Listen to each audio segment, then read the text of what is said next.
Hey guys, tonight we are stepping back through the veil of time, leaving behind the hum of the refrigerator and the glow of your smartphone to stand on a narrow, rutted track in the year 1350. It's blue hour of twilight where the trees start to look like hunched giants and livelihoods, and the damp cold of the English countryside begins to seep through your wool tunic, finding the bones of your shoulders. You've been walking for hours, your boots caked in a slurry of clay and pig slurry, and frankly, you're starting to regret this little historical field trip.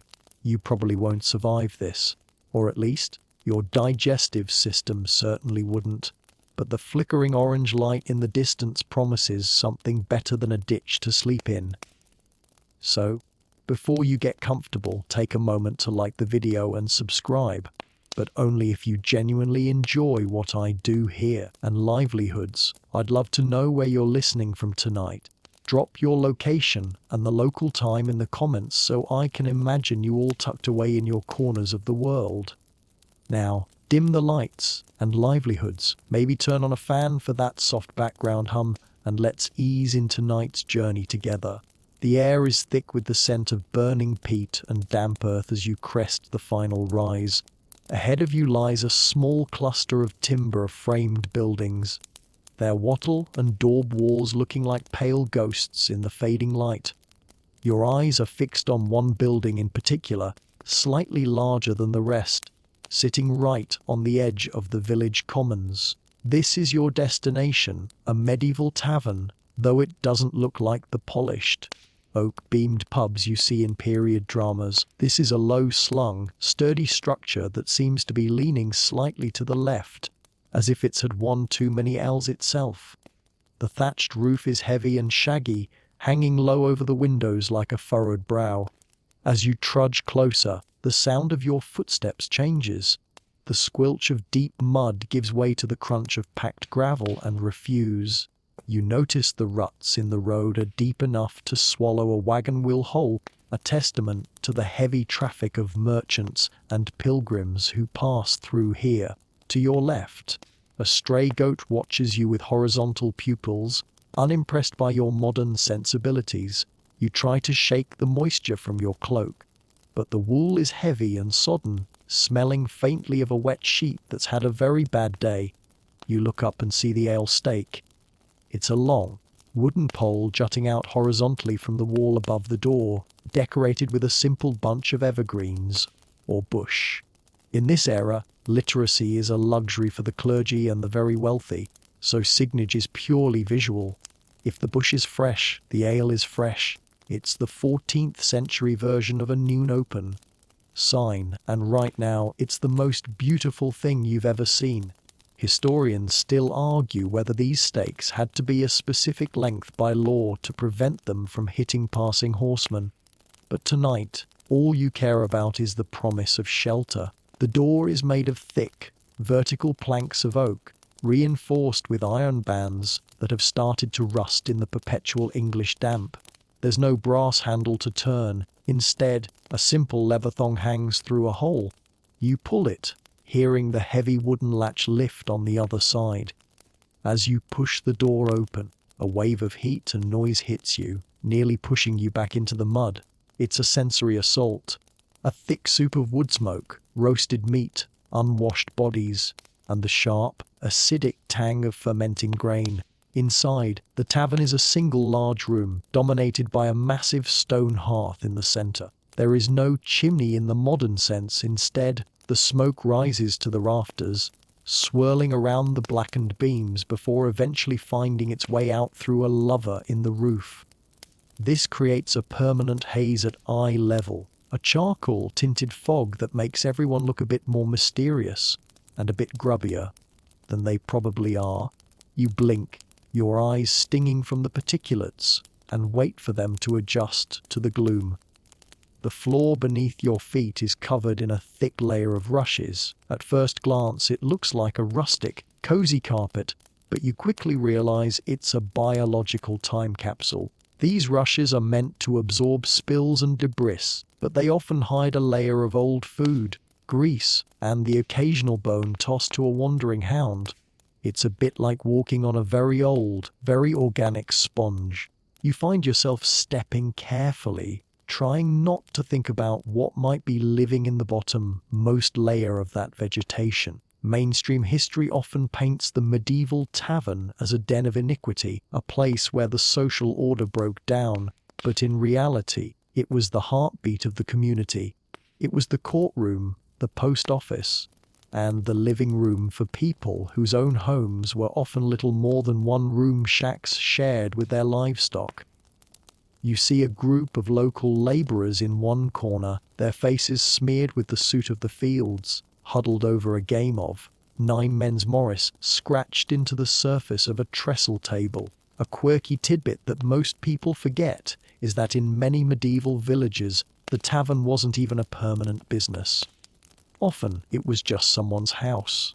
When a fresh batch of ale was ready, a family would put out the ale stake, and for a few days, their kitchen became the village pub. This leads to a rather chotic floor plan where you might find a crate of chickens under the table where you're trying to enjoy your drink. You find a narrow gap at a long, heavy bench near the fire and slide in, the wood polished smooth by centuries of wool-clad backsides and livelihoods. The heat from the fire starts to bake the moisture out of your clothes, creating a personal cloud of steam that rises around you. You feel a hand on your shoulder. The tavern keeper, a man with forearms the size of hams and an apron that has seen better decades. He doesn't ask for your order. He just looks at you with a wary, practiced eye, assessing whether you have the coin to pay or if you're likely to start a brawl. You manage a weak smile, trying to look like a person who definitely belongs in the Middle Ages and isn't currently dreaming of a hot shower and a memory foam mattress. You look around the room, taking in the faces illuminated by the flickering orange flames. There is a strange sense of intimacy here, a forced closeness that modern society has spent centuries trying to escape. Here, you are shoulder to shoulder with the world. Every cough, every laugh, and every whispered secret is shared with the room. It's claustrophobic, yes, but there's a primal comfort in it. The warmth of the pack against the encroaching darkness of the wild woods outside. You take a deep breath, or as deep a breath as the smoky air allows, and prepare yourself for the long night ahead.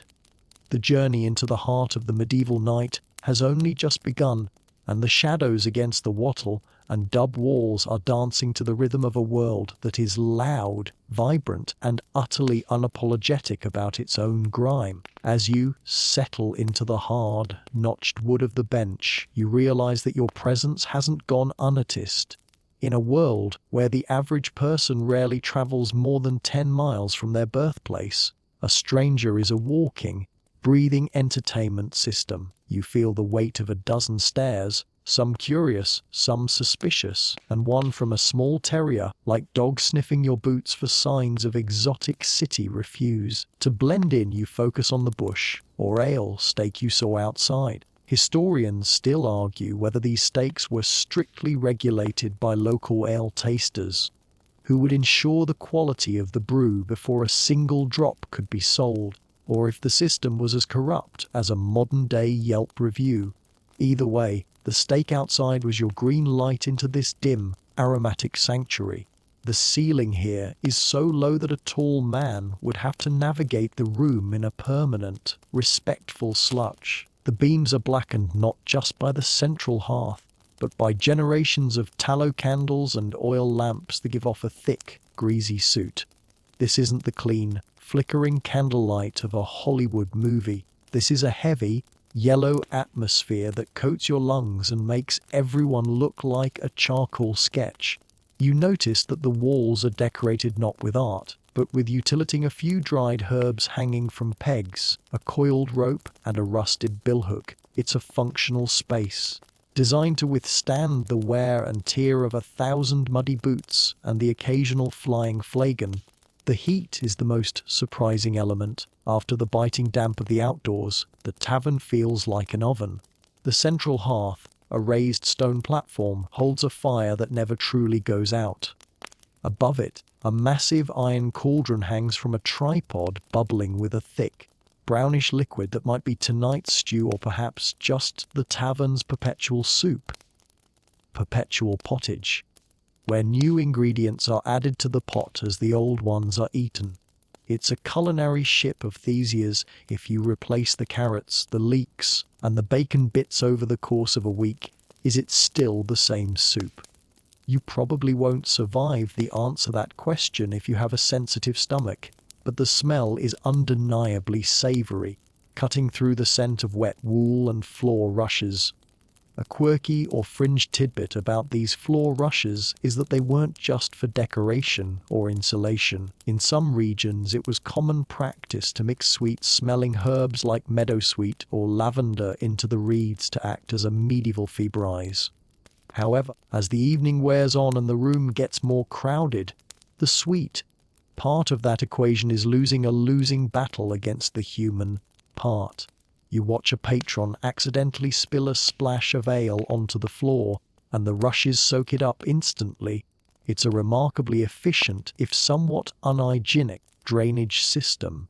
You realize that the floor is essentially a giant, horizontal compost pile that everyone is currently sitting on. The tavern keeper returns, carrying a leather tankard, called a blackjack, coated in pitch to make it waterproof. He sets it down in front of you with a thud that vibrates through the table. There is no coaster, no napkin, and certainly no thank you. This is small beer, the staple drink of the medieval world. Mainstream history often suggests that people drank ale because the water was deadly, which is a bit of an oversimplification. People knew that clean spring water was fine, but ale was simply more nutritious. It was liquid bread, providing the calories needed to survive a life of manual labor. It's thick, cloudy, and slightly sweet, with a flavor profile that sits somewhere between a sort of starter and a flat cider. As you take your first sip, you notice the man sitting across from you. He's wearing a hood pulled low, but you can see a pair of bright, intelligent eyes watching you over the rim of a wooden mazer. He nods, a silent acknowledgement of your shared space. This is the hallmark of the medieval tavern, the death of privacy. In a modern bar, you can hide in a corner with your phone, but here, the tables are long and the benches are shared. You are physically connected to the people around you, and livelihoods. When the man at the end of the bench laughs, you feel the vibration through your own thighs. It's an intimate, communal experience that feels both comforting and slightly intrusive to your modern sensibilities. The soundscape of the room is a chaotic tapestry. To your left, two farmers are arguing over the price of barley, their dialect so thick it sounds like a different language entirely.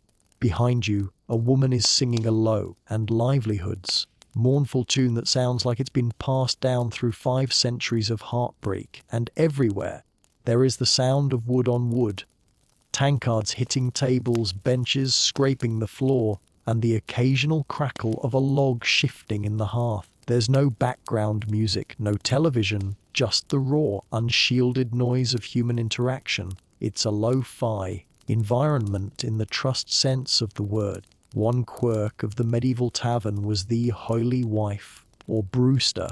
While the man with the ham-like arms might be the face of the establishment, the actual production of the drink was historically a female-dominated industry. Women brewed the ale in their kitchens, managing the complex chemistry of fermentation long before Louis Pasteur was a glimmer in his ancestor's eye.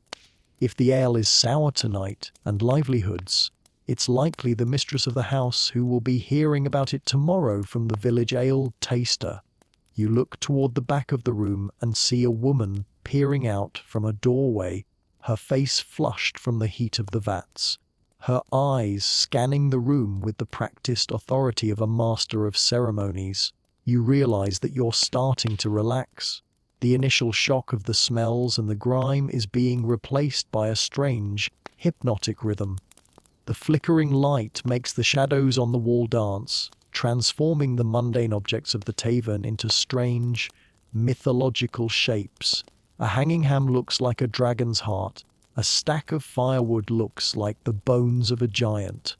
This is a world where the line between the physical and the supernatural is thin, and after a few sips of the thick, potent ale, you can almost understand why these people see portents in the clouds and spirits in the trees.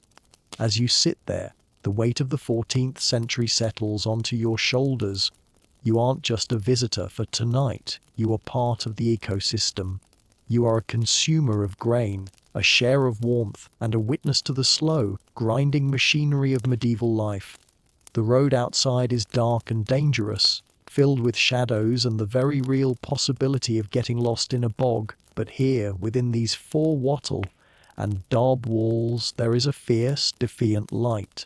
You lean back against the wall, feeling the rough texture of the dried mud and straw through your tunic and livelihoods, and prepare to see what the rest of the night has in store for a wary traveler like yourself.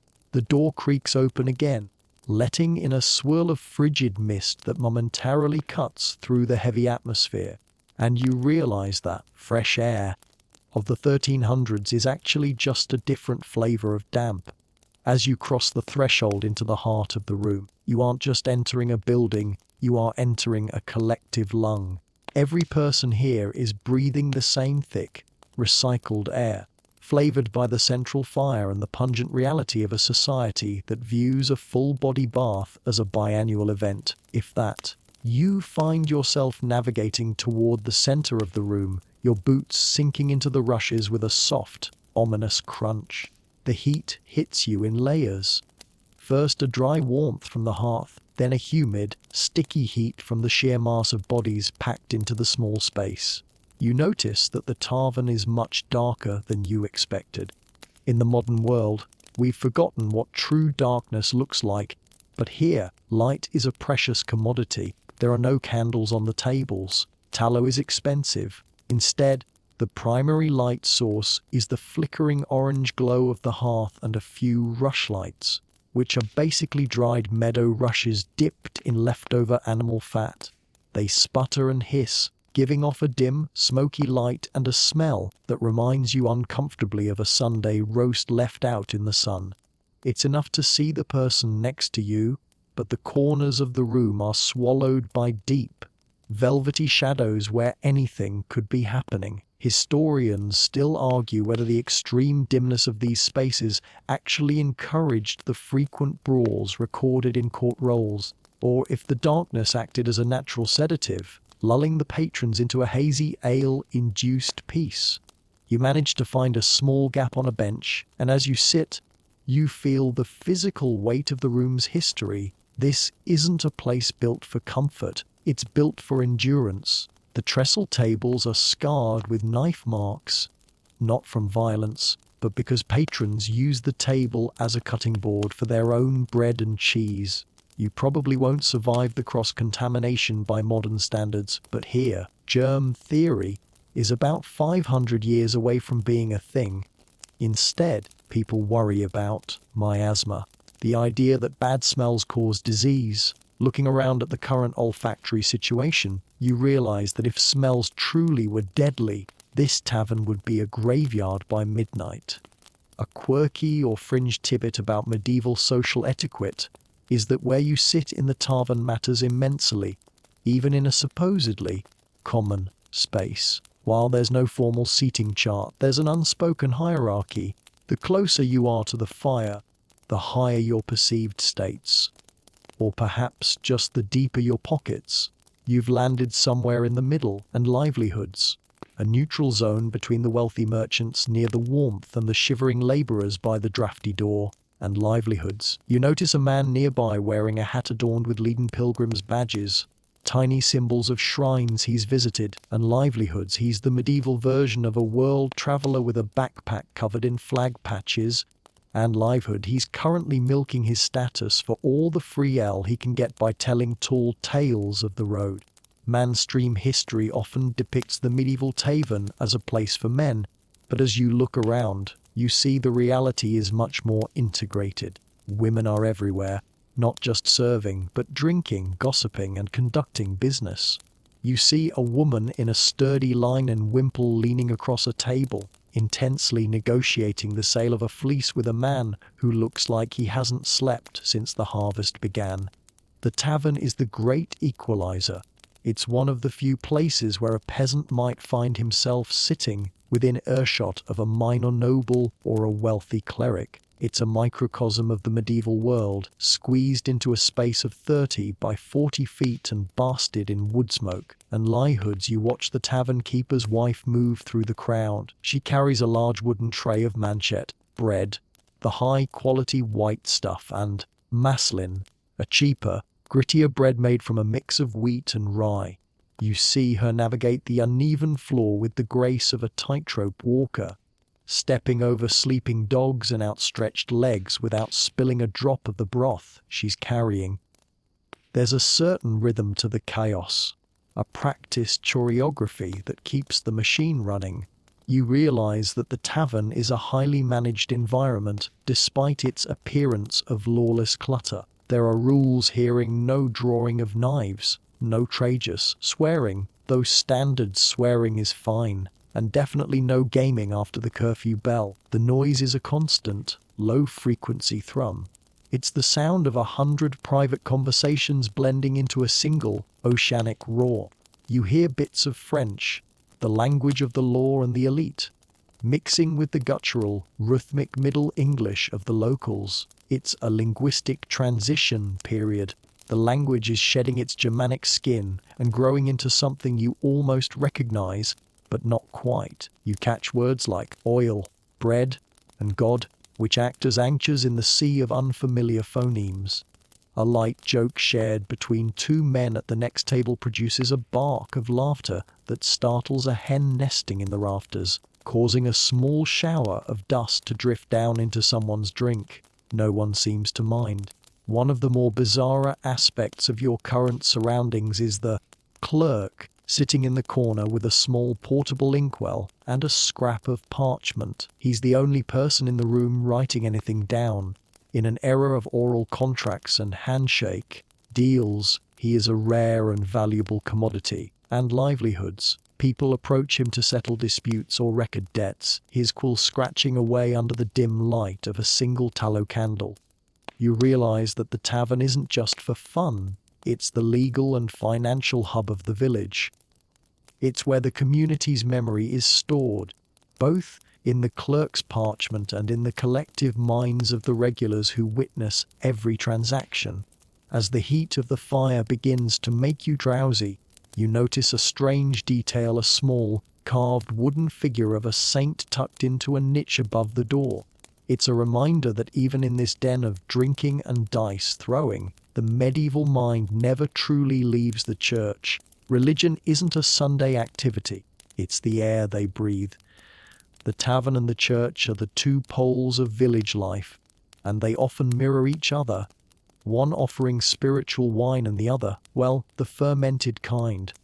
You feel a strange sense of peace settling over you, a realization that while the world outside is vast and terrifyingly dark, here you are protected by thick walls and the shared heat of your fellow humans. You take another sip of your ale, which is starting to taste less like liquid bread and more like hearthy comfort. The initial shock of the tavern's intensity is fading, replaced by a hazy acceptance of the grime and the noise. You're no longer an observer, you're a participant.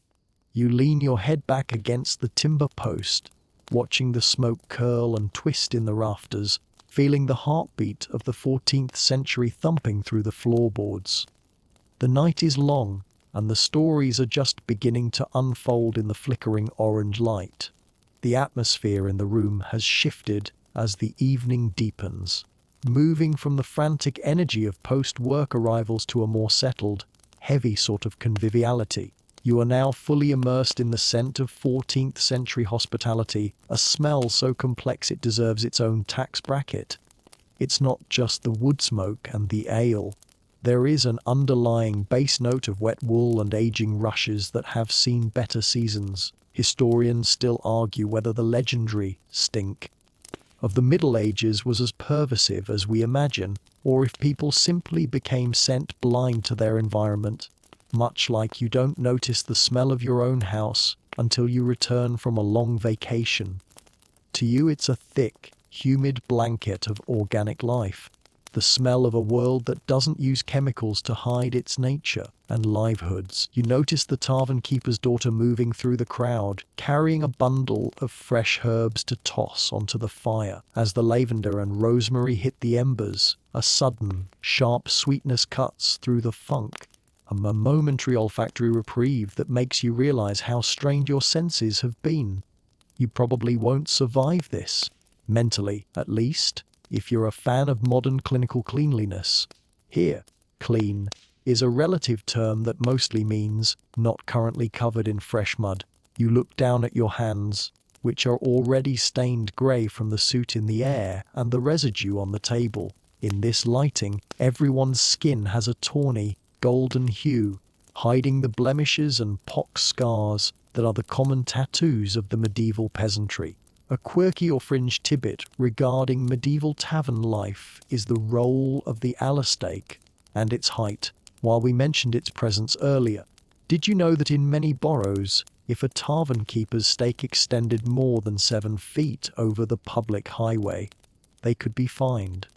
It wasn't just about branding, it was a matter of traffic safety for the king's messengers. You can imagine a disgruntled local official walking through the mud with a measuring rod, looking to make a quick penny off a landlord whose bush was just a bit too ambitious. It's comforting to know that even 700 years ago, and livelihoods, local government was finding ways to annoy small business owners with pedantic zoning laws. Mainstream history often tells us that people in this era avoided water because it was contaminated, but the reality you see before you is more nuanced. You spot a small wooden bucket near the hearth with a communal ladle. This is the washing water, though calling it that is a bit of a stretch. People use it to rinse the worst of the grime from their fingers before breaking bread. You watch a man dip his hands in, the water turning a murky brown instantly, and you decide that you'll stick to the alley. The ale, after all, has been boiled during the brewing process, making it the safest thing in the room. It's the ultimate medieval biohacky, turning your hydration into a mild sedative and a calorie-dense meal all at once. The sensory detail of the pottage cooking over the fire is becoming hard to ignore. It's a thick, slow-moving stew of peas, leeks, and onions, likely thickened with breadcrumbs or oats. Occasionally, the cook drops in a piece of salted pork, which disappears into the murky depths like a treasure ship in a foggy sea. There is no menu in the modern sense. You eat what is in the pot, or you don't eat at all. You see a traveller at the end of your table pulling his own wooden bowl, a trencher, from a leather pouch. Many people carry their own cutlery, which usually consists of a single, sharp utility knife used for everything from cutting rope to carving meat. Spoons are common, but forks. Forks are a suspicious foreign invention from the East that won't see common use here for centuries. To the people in this room, using a fork would be like you trying to eat your dinner with a pair of surgical tweezers. Unnecessary and a bit pretentious. As you watch the diners, you notice a strange social ritual. When someone wants to make a point, they don't just speak, they gesture with their bread. Bread isn't just food, it's a tool. It's used to sop up grease, to hold hot meat, and to emphasize a joke and livelihoods. There's a joke in the village that you can tell a man's profession by how he holds his loaf. The baker handles it with reverence, the soldier breaks it with force, and the scholar stares at it as if expecting it to speak in Latin. You find yourself smiling at a particularly boisterous laugh from the corner, where a group is playing Hoodman Blind. It's a rough, physical game that involves one person being blindfolded and others hitting them with their hoods until they can catch someone. It's exactly as chaotic and loud as it sounds, adding a layer of rhythmic thumping to the ambient noise. The hospitality of the tavern also extends to the animal kingdom. At least 3 dogs are currently weaving through the legs of the patrons, acting as a mobile sanitation squad for any dropped crusts. There's even a cat perched precariously on a ceiling beam, its eyes reflecting the firelight like two green coins. It's waiting for a mouse to emerge from the rushes, a constant battle that plays out beneath the feet of the drinkers. You realize that the tavern is a complete ecosystem and livelihoods, a closed loop of energy where nothing is wasted, not even the crumbs from the maslin bread. One of the more interesting sights is the tally stick hanging by the door. This is the medieval credit card. When a regular can't pay for his drink, the tavern keeper takes a piece of hazel wood, cuts a notch in it for the amount owed, and then splits the stick down the middle. The keeper keeps one half, and the patron takes the other. Because the grain of the wood is unique, the two halves can only be matched with each other, making it an unforgeable record of debt. You see a young man looking ruefully at a stick with quite a few notches, likely wondering how he's going to explain his bar tab to his father when harvest time comes. You lean back, feeling the rough, hewn timber of the wall support your spine. The heat of the room has reached a point where it no longer feels oppressive. Instead, it feels like a warm bath. The sharp edges of the world, the cold road, the fear of the dark, the uncertainty of the journey, are being rounded off by the ale and the steady, communal hum of the room. You're starting to understand why people would spend their last few pennies here.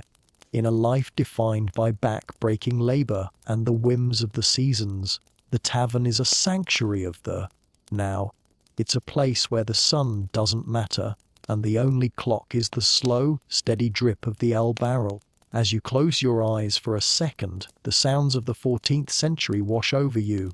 The crackle of the fire, the clink of the wooden mazes, the low murmur of Middle English, and the occasional bark of a dog.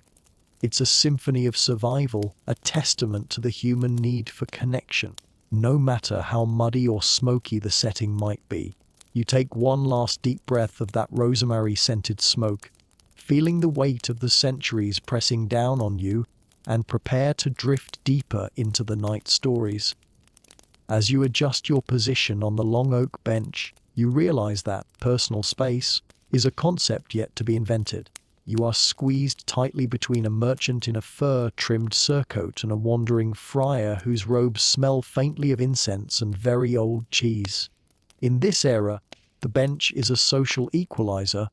Your hip is pressed against the person next to you, and every time the man to your right takes a vigorous drink of his ale, you feel the shift in his weight. It's an intimate, tactile way to spend an evening, and livelihoods. Historians still argue whether these crowded conditions were the primary catalyst for the spread of the Black Death just a few years prior, or if the tavern's communal heat was actually a vital survival mechanism during the Little Ice Age that was beginning to grip Europe. You probably won't survive this, or at least your modern sense of decorum won't, because the person across from you has just used the edge of the table to sharpen a small, wicked-looking utility knife. This isn't a threat. He's simply preparing to spear a piece of salt pork from the communal wooden trencher in the center of the table. In the 1300s, you don't wait for a waiter to bring you a sanitized plate. You reach, you grab, and you hope the person next to you isn't faster. The table itself is a map of past meals, stained with circles from wet cups and dark patches of spilled pottage. You notice that the merchant next to you has his own silver spoon, which he keeps tucked into his belt like a status symbol. It glints in the firelight, a sharp contrast to the wooden and horn implements used by everyone else. A quirky or fringe tidbit about medieval seating is that the term chairman comes from this very era, but you won't find a chair here. Chairs were reserved for the highest status individuals, royalty or high-ranking clergy, while everyone else sat on forms or benches. Being the chair meant you were literally the only person in the room with back support. You, sitting on your backless bench, are currently experiencing the lumbar reality of 99% of the population. You find yourself leaning forward, resting your elbows on the scarred timber and livelihoods.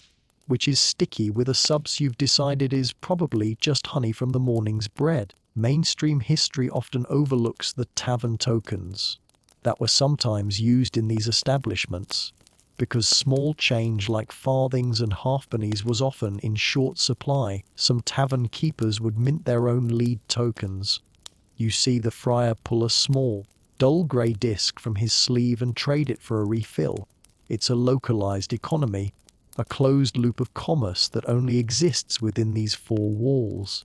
It strikes you how much trust is required to live in this world. You trust the brewer not to poison you, the merchant not to rob you in the shadows, and the tavern keeper to honor a tiny piece of lead. The physical sensation of the bench is starting to become a dull ache, but the fire is doing a marvelous job of numbing your senses. The hearth is the heart of the room, and the smoke it produces serves a dual-purpose egg. It keeps the flies away and cures the hams hanging from the rafters. You look up and see the dark, swinging shapes of salted pork and strings of onions draped over the beams. It's a literal larder over your head. You realize that in a world without refrigeration, the tavern is one of the few places where food is constantly being processed, preserved, and consumed. The ceiling is a gallery of survival, a display of everything that stands between the village and winter starvation. You notice a young boy, perhaps 10 years old, darting between the tables with a pitcher of water to refill the communal basins. He moves with a nervous energy, his eyes wide as he listens to the snippets of conversation from the travelers. To him, you, with your strange clothes and quit demeanor, are a mystery from beyond the horizon. He lingers a second too long near a group of soldiers, and the tavern keeper barks a command in a dialect so sharp it sounds like a whip cracking. The boy vanishes back into the kitchen, leaving only the scent of fresh bread in his wake. The social dynamics are fascinating to watch from your cramped vantage point. You see a Scott Owl in progress, a sort of forced party where the local Lord's Bailiff pressures people to drink and pay to raise funds. It's a clever, if annoying, medieval tax dodge. People are laughing, but there's an edge to it, a performative jollity that masks the fact that they'd rather be at home. You realize the tavern isn't always a place of choice. Sometimes it's a place of social obligation. You take a long pull of your ale and livelihoods, feeling the grit of the malt on your tongue, and find yourself nodding along to a story being told 3 people down the bench, even though you can only understand every 5th word. The lighting has dimmed even further as the tallow candles burn down, their wicks curling into charred mushrooms. The shadows are long now, stretching across the rushes and climbing the walls like ink stains. You feel a strange sense of timelessness. Strip away your modern clothing, and you could be any traveler from any century. The human needs remain the same in warmth, a full belly, and the company of others to keep the night terrors at bay. In the darkness of the 14th century, the tavern is a golden bubble of light floating in a sea of unknown risks. One of the men at your table suddenly produces a set of dice made from sheep's knucklebones. The sound they make hitting the wood is a sharp, staccato rattle that cuts through the low murmur of voices. Instantly, the atmosphere tightens. Money, small silver pennies and worn copper, is produced from leather pouches. Gambling is technically frowned upon by the church, but here, under the smoky rafters, the church feels very far away. You watch the dice tumble, wondering if they are loaded with a bit of lead, a common trick for the unwary traveler. You decide to keep your coins firmly in your pocket, content to be a witness rather than a victim. As you lean back, or as far back as a backless bench allows, you feel the hum of the tavern vibrating in your very marrow. It's a living thing, this room. It breathes smoke, it sweats ale, and it speaks in 1,000 tangled voices. You are a tiny part of its long history, a ghost from the future sitting on a bench that has held generations of wary bones. The fire pops, sending a shower of sparks up toward the lover in the roof, and you settle in for the next chapter of this muddy, magnificent night.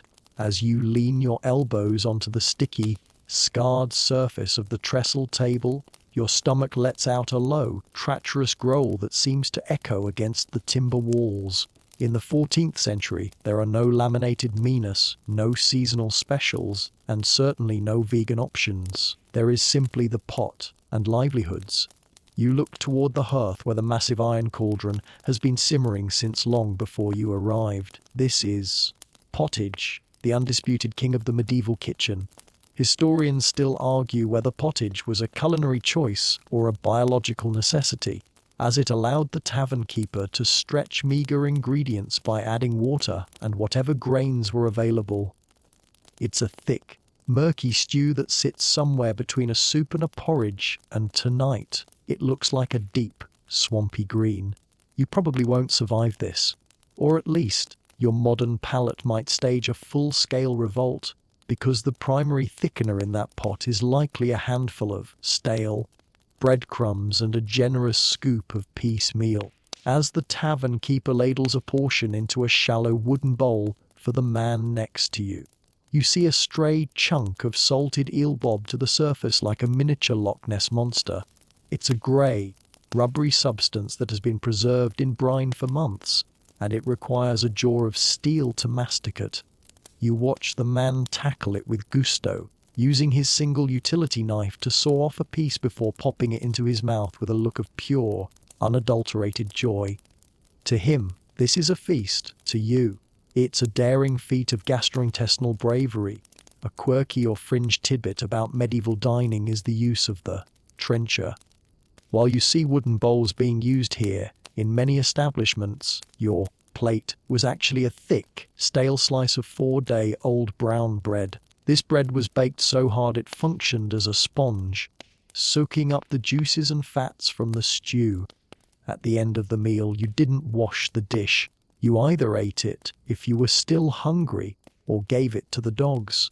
In some cases, these gravy-soaked trenchers were collected in an alms basket to be given to the poor at the church gate. It was the ultimate zero-waste packaging system, centuries before it became a modern trend. You look around and notice a few patrons carefully scraping their bread plates clean, making sure not to waste a single calorie. Mainstream history often suggests that the medieval diet was bland, but as the steam from the pot wafts over you, you detect a sharp, pungent kick of mustard. Mustard was the ketchup of the Middle Ages, a cheap and ubiquitous condiment that could hide the taste of meat that was perhaps a few days past its prime. You see a small stone jar on the table filled with a gritty yellow paste. The merchant next to you dips a crust of bread into it and winces as the spice hits the back of his throat. It's a reminder that even in a world of mud and straw, people craved flavor. They used leeks, onions, garlic, and wild herbs like hyssop and parsley to liven up the endless cycle of grains and legumes. The pottage isn't just a meal, it's a reflection of the season. Since it's currently autumn, the pot is heavy with root vegetables, turnips that are more wood than water, and parsnips that have a faint, earthy sweetness. There are no potatoes here. Of course, those are still thousands of miles away in a land no one in this room has ever heard of. Instead, the heavy lifting is done by the beans. Broad beans and field peas are the backbone of the peasant diet, providing the protein necessary to pull a plow or haul timber. You watch the tavern keeper stir the pot with a wooden paddle the size of an oar, and the smell of slow, cooked onions fills the air, momentarily masking the scent of the wet hounds by the fire. One of the more bizarre items see you on luxury night is a frumenty. This is a dish made of cracked wheat boiled in milk and flavored with saffron if the tavern keeper is feeling particularly fancy. It's a bright, startling yellow, looking almost radioactive in the dim tallow light. You see a traveler in a dyed blue tunic eating a bowl of it with a horn spoon. Saffron was incredibly expensive, often worth more than its weight in gold, so seeing it in a roadside tavern suggests either a very successful business or a tavern keeper who isn't afraid to charge tourist tax to unsuspecting wayfarers. The ritual of eating is loud and unrefined. There is a lot of slurping, as spoons are often shared or simply unavailable, leading many to drink their stew directly from the bowl. You hear the rhythmic clatter of wood on wood and the occasional crunch of a peppercorn. Another luxury item that suggests the tavern sits on a major trade route. Spices like pepper, cinnamon, and ginger were symbols of status, but they were also medicinal. The medieval theory of humors suggested that certain foods could balance your internal temperatures, and a hot spice like pepper was thought to aid digestion in a cold stomach. You feel your own stomach churn slightly, wondering if it needs a hot or cold adjustment right about now. You notice that no one is eating salad. Raw vegetables were viewed with deep suspicion in the 14th century, thought to cause fluxes and fevers. If it didn't come out of a boiling pot or a hot oven, it wasn't considered safe for human consumption. This is a world of cooked, mashed, and stewed textures. Everything is soft, which is probably for the best, considering the average state of medieval dentistry.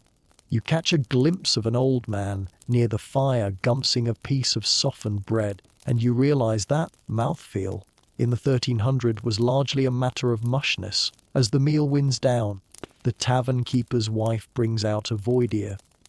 Not a formal course, but a little something to help settle the stomach. In a place like this, it's usually just a few comfits, which are seeds or spices coated in sugar. You see her offer a few to a pair of traveling friars. Sugar is a rare treat, a white gold imported from the East, and the way the friars savor the tiny morsels tells you everything you need to know about its value. It's a moment of sweetness in an otherwise salty, savory existence. You sit back, your hunger partially abated by the mere smell of the heavy grains and the thick steam. The mystery of the menu has been solving. You eat what the earth provides and what the cauldron can handle. It's simple, it's repetitive, and it's incredibly filling. You watch the firelight dance on the empty wooden bowls, feeling a strange respect for the resilience of these people. They live on the edge of the seasons, their bellies governed by the success of a single crop. Yet here they are, sharing their pottage and their stories in the warm, hazy belly of the tavern. The tavern keeper slams a fresh pitcher onto your table, the liquid sloshing over the brim and vanishing into the thirsty wood. You are now face to face with the primary fuel of the Middle Ages ale. In the 14th century, ale is not a hobby or a craft brewery indulgence. It is a fundamental pillar of human survival. You lift the heavy, earthenware mug, called a tig, and notice that the liquid inside is nothing like the clear, carbonated lagers of your own time. It is a thick, opaque, straw-colored infusion that looks more like unfiltered apple juice or a very thin porridge. This is small bear or young ale. And for the people sitting around you, it is literally liquid bread. You probably won't survive this, or rather, you'd find it an acquired taste, because medieval ale was brewed without hops. Hops, the bitter flower that preserves and flavors modern beer, were a wicked weed that wouldn't become stand in England for some time. Instead, what you're drinking is flavored with groot, a secret mixture of herbs like bog myrtle, yarrow, and ground ivy. It's sweet, earthy, and has a slightly herbal aftertaste that lingers on the back of your tongue like a reminder of a damp forest floor. It's also incredibly filling, because it's packed with yeast and grain solids. A few pints of this stuff provide as many calories as a modern meal, which is why a laborer might consume a gallon or more during a hard day in the fields. Historians still argue whether medieval people were in a state of constant, low-grade intoxication. While the ale was ubiquitous, the alcohol content of the small beer served to the masses was relatively low, likely between 1% and 3%. It provided a gentle, steady hum of energy rather than a staggering drunk. However, prime ale, kept in the back for special guests, that was a different story entirely. You watch a group of travelers in the corner getting increasingly boisterous. their laughter growing louder and their gestures more expansive as they work through a second pitcher of the good stuff. It's clear that even in 1350 and livelihoods, the tavern was the place to go when you wanted to temporarily forget that the roof of your house was leaking. A quirky or fringe tidbit is that ale was considered so vital to the public good that its price and quality were governed by the assize of bread and ale. Every village had an ale taster, a local official who would visit a tavern when a new batch was ready. Legend has it that the taster would pour some ale onto a wooden bench, sit in it while wearing leather breeches, and wait. If his breeches stuck to the bench as the ale dried, it meant there was too much sugar and the brew was of poor quality. If he could rise freely, it was a good, clean ferment. You look at your own sticky bench and wonder if the local taster has been slacking on his duties tonight. Mainstream history often emphasizes the danger of medieval water, but the preference for ale was as much about status and nutrition as it was about sanitation. Water was free, but ale cost money, even if it was just a farthing. Drinking ale showed you were a participant in the economy. You watched the tavern keeper's wife move from table to table with a blackjack, a leather jug coated in pitch. The pitch gives the ale a faint, smoky, resinous flavor that isn't entirely unpleasant. It's a taste of the forest, a reminder that every part of this drink comes from the land immediately surrounding the village. As you drink, you notice the lack of bubbles. This isn't carbonated, it's still. It goes down smooth and heavy, warming your chest in a way that the central fire cannot reach. You realize that the tavern is essentially a massive processing plant, converting the village's grain harvest into a shelf-stable, drinkable form that keeps the population moving. Without the Brewster, the woman who spent her week tending the malting grain and the boiling vats, this entire social structure would collapse. She is the chemist of the community, turning raw barley into a social lubricant that allows the merchant, the friar, livelihoods, and the peasant to sit at the same table without immediately coming to blows. The communal nature of drinking is evident in the mazer being passed around the next table. A mazer is a shallow wooden bowl, often made of bird's eye maple, rimmed with silver or tine. Instead of everyone having their own cup, the bowl is filled and passed from person to person. You watch as a burly woodsman takes a deep draught, wipes his mouth with his sleeve, and hands it to a young woman in a kirtle and livelihoods. It's a gesture of trust and shared community that would make a modern hygiene inspector faint. You probably won't survive the myriad of bacteria being exchanged in that wooden bowl, but to these people, sharing a cup is a sacred act of peace. You notice that the ale serves another purpose. It's a timekeeper. In a world without wristwatches, people measure their time in draughts. You stay for a pint, or you stay for a pitcher. The pace of life in the tavern is dictated by the speed of the pour. There is no happy hour, or last call, in the way we understand it, though the village church bell will eventually signal the curfew. Until then, the ale flows in a steady, rhythmic cycle, fueling the stories and the gossip that act as the village's unofficial newspaper. The bottom of your tig is starting to show a layer of sediment, the lees of the ale. It's a gritty, yeasty dreg that most people simply swallow without a second thought. It's part of the experience. You realize that purity is a modern obsession. Here, everything has texture, everything has a bit of the earth still clinging to it. You set the empty cup down, feeling a pleasant, heavy warmth spreading through your limbs. The world outside, with its freezing mist and dark roads, feels like a distant memory. As the tavern keeper returns to whisk away your empty mug, you catch a glimpse of the cellar door behind the counter. Down there in the cool earth, dozens of barrels are resting, each one a promise of more warmth and more community for the days to come. You lean back against the timber post, the malt-heavy air filling your lungs, and find yourself sinking deeper into the slow, steady rhythm of the medieval night. The ale has done its job. The sharp edges of the 14th century have been softened. and the stories are starting to flow as freely as the drink, as the tavern keeper replaces your empty tig with a fresh mazer. A shallow, wide-mouthed wooden bowl, you are introduced to the intimate reality of the communal cup.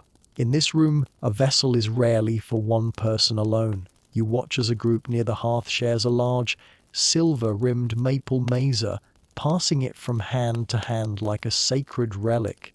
This is the art of the common cup, a social ritual that reinforces the bonds of the village. Historians still argue whether the decline of the communal drinking vessel in later centuries was a result of increased individual self-awareness or a direct response to the recurring waves of the plague that taught the population, through brutal trial and error, that sharing saliva was perhaps not the best way to foster longevity. You probably won't survive this. At least, your modern sensibilities would be screaming as you watch a man with a particularly bushy beard take a long, deep pull from the bowl before passing it directly to you. There is no discreet wiping of the rim, no fresh straw, and certainly no sanitized glass. The wood of the mazer is warm and slightly damp, saturated with the breath and the essence of everyone who has held it tonight. To refuse the cup would be a grave insult, a declaration that you think yourself better than your neighbors or that you suspect them of being unclean. In the 14th century, social cohesion is a survival trait, and the common cup is the glue that holds the group together. A quirky or fringe tidbit about these wooden bowls is that they were often carved with motus or religious symbols on the bottom. As you tilt the mazer to drink, you might see a carved face of a saint or a short inscription in Latin like Benedicit Bless York, staring back at you through the amber liquid. It's a constant reminder that in the medieval world, the spiritual and the material are never truly separate. Even as you're getting a bit tipsy in a muddy tavern, God and his saints are right there at the bottom of your cup, watching your intake and your behavior. It brings a whole new meaning to the phrase, watching your drink. Mainstream history often focuses on the horrors of sharing such items, but there was a practical, material side to it as well. Tableware was expensive. A well-made wooden mazer was a prized possession, often listed in wills and passed down through generations. By sharing a few high-quality vessels, the tavern keeper could provide a sense of luxury that the individual patrons couldn't afford on their own. You notice the silver band around of your mazer is worn thin from decades of use, polished not by a jeweler, but by the thousands of hands and lips that have sought comfort within its circle. It's a piece of living history that you are currently holding, a bridge between you and every traveler who has sat on this bench since the reign of King Edward. As you take a sip, you realize that the shape of the mazer changes how you drink. You can't just gulp it down. You have to cradle the bowl in both hands and livelihoods, bringing it to your face in a gesture that feels almost like a prayer. The wide surface area lets the herbal aroma of the Groot ale hit your nose all at once. Meadowsweet, yarrow, and a hint of something peppery. It's an immersive sensory experience. You catch the eye of a woman across the table who nods in approval. You've passed the test. You've shared the cup without flinching. The ritual of the cup also serves as a peaceful deterrent. It's hard to start a fight with someone when you've just shared a mazer of ale with them. In a room where everyone is armed with at least a small knife, these social lubricants are essential for keeping the peace. You notice that when a newcomer enters, the tavern keeper often offers a welcome cup almost immediately. It's an act of guest friendship that dates back to the Anglo-Saxons and livelihoods, a way of neutralizing potential threats by bringing them into the communal fold before they even have a chance to take off their cloak. One of the more bizarre aspects of medieval drinking vessels was the puzzle jug, or the fuddle cup, though those are usually found in the slightly more upscale city taverns. Here in the rural heartland, the mazer is king.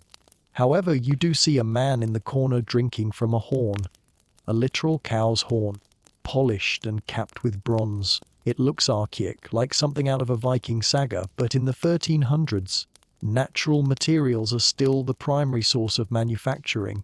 The horn is light, durable, and won't shatter if a brawl breaks out and it hits the floor. It's the medieval version of a shatterproof plastic cup, designed for a world where the floor is hard and the drinkers are occasionally clumsy. You find yourself watching the way the light from the central fire catches the liquid in the bowls.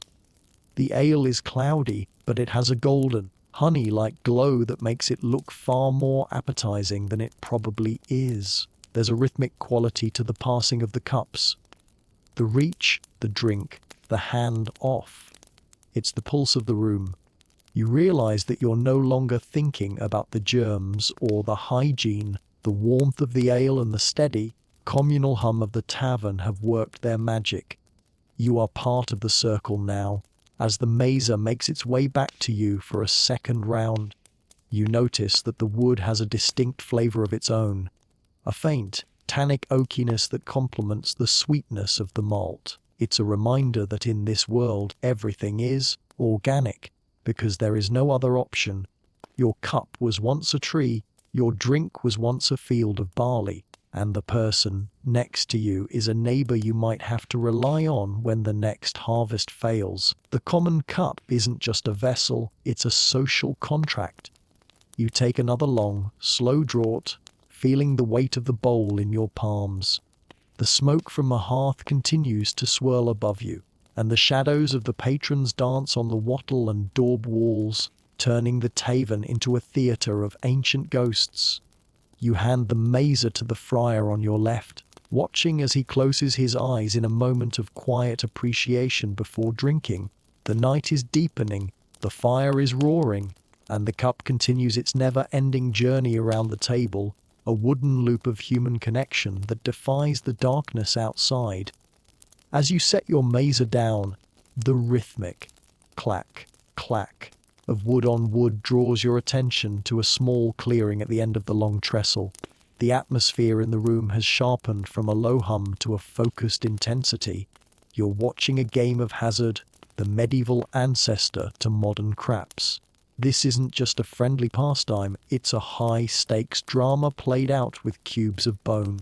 Historians still argue whether the extreme popularity of dicing in taverns was a form of escapism for a peasantry with zero social mobility, or a calculated risk-taking exercise that mirrored the unpredictability of their daily lives, where a single frost or a sudden tax could ruin a family and livelihoods. You probably won't survive this, or at least your wallet won't, if you decide to join in. The men huddled over the table are dice players.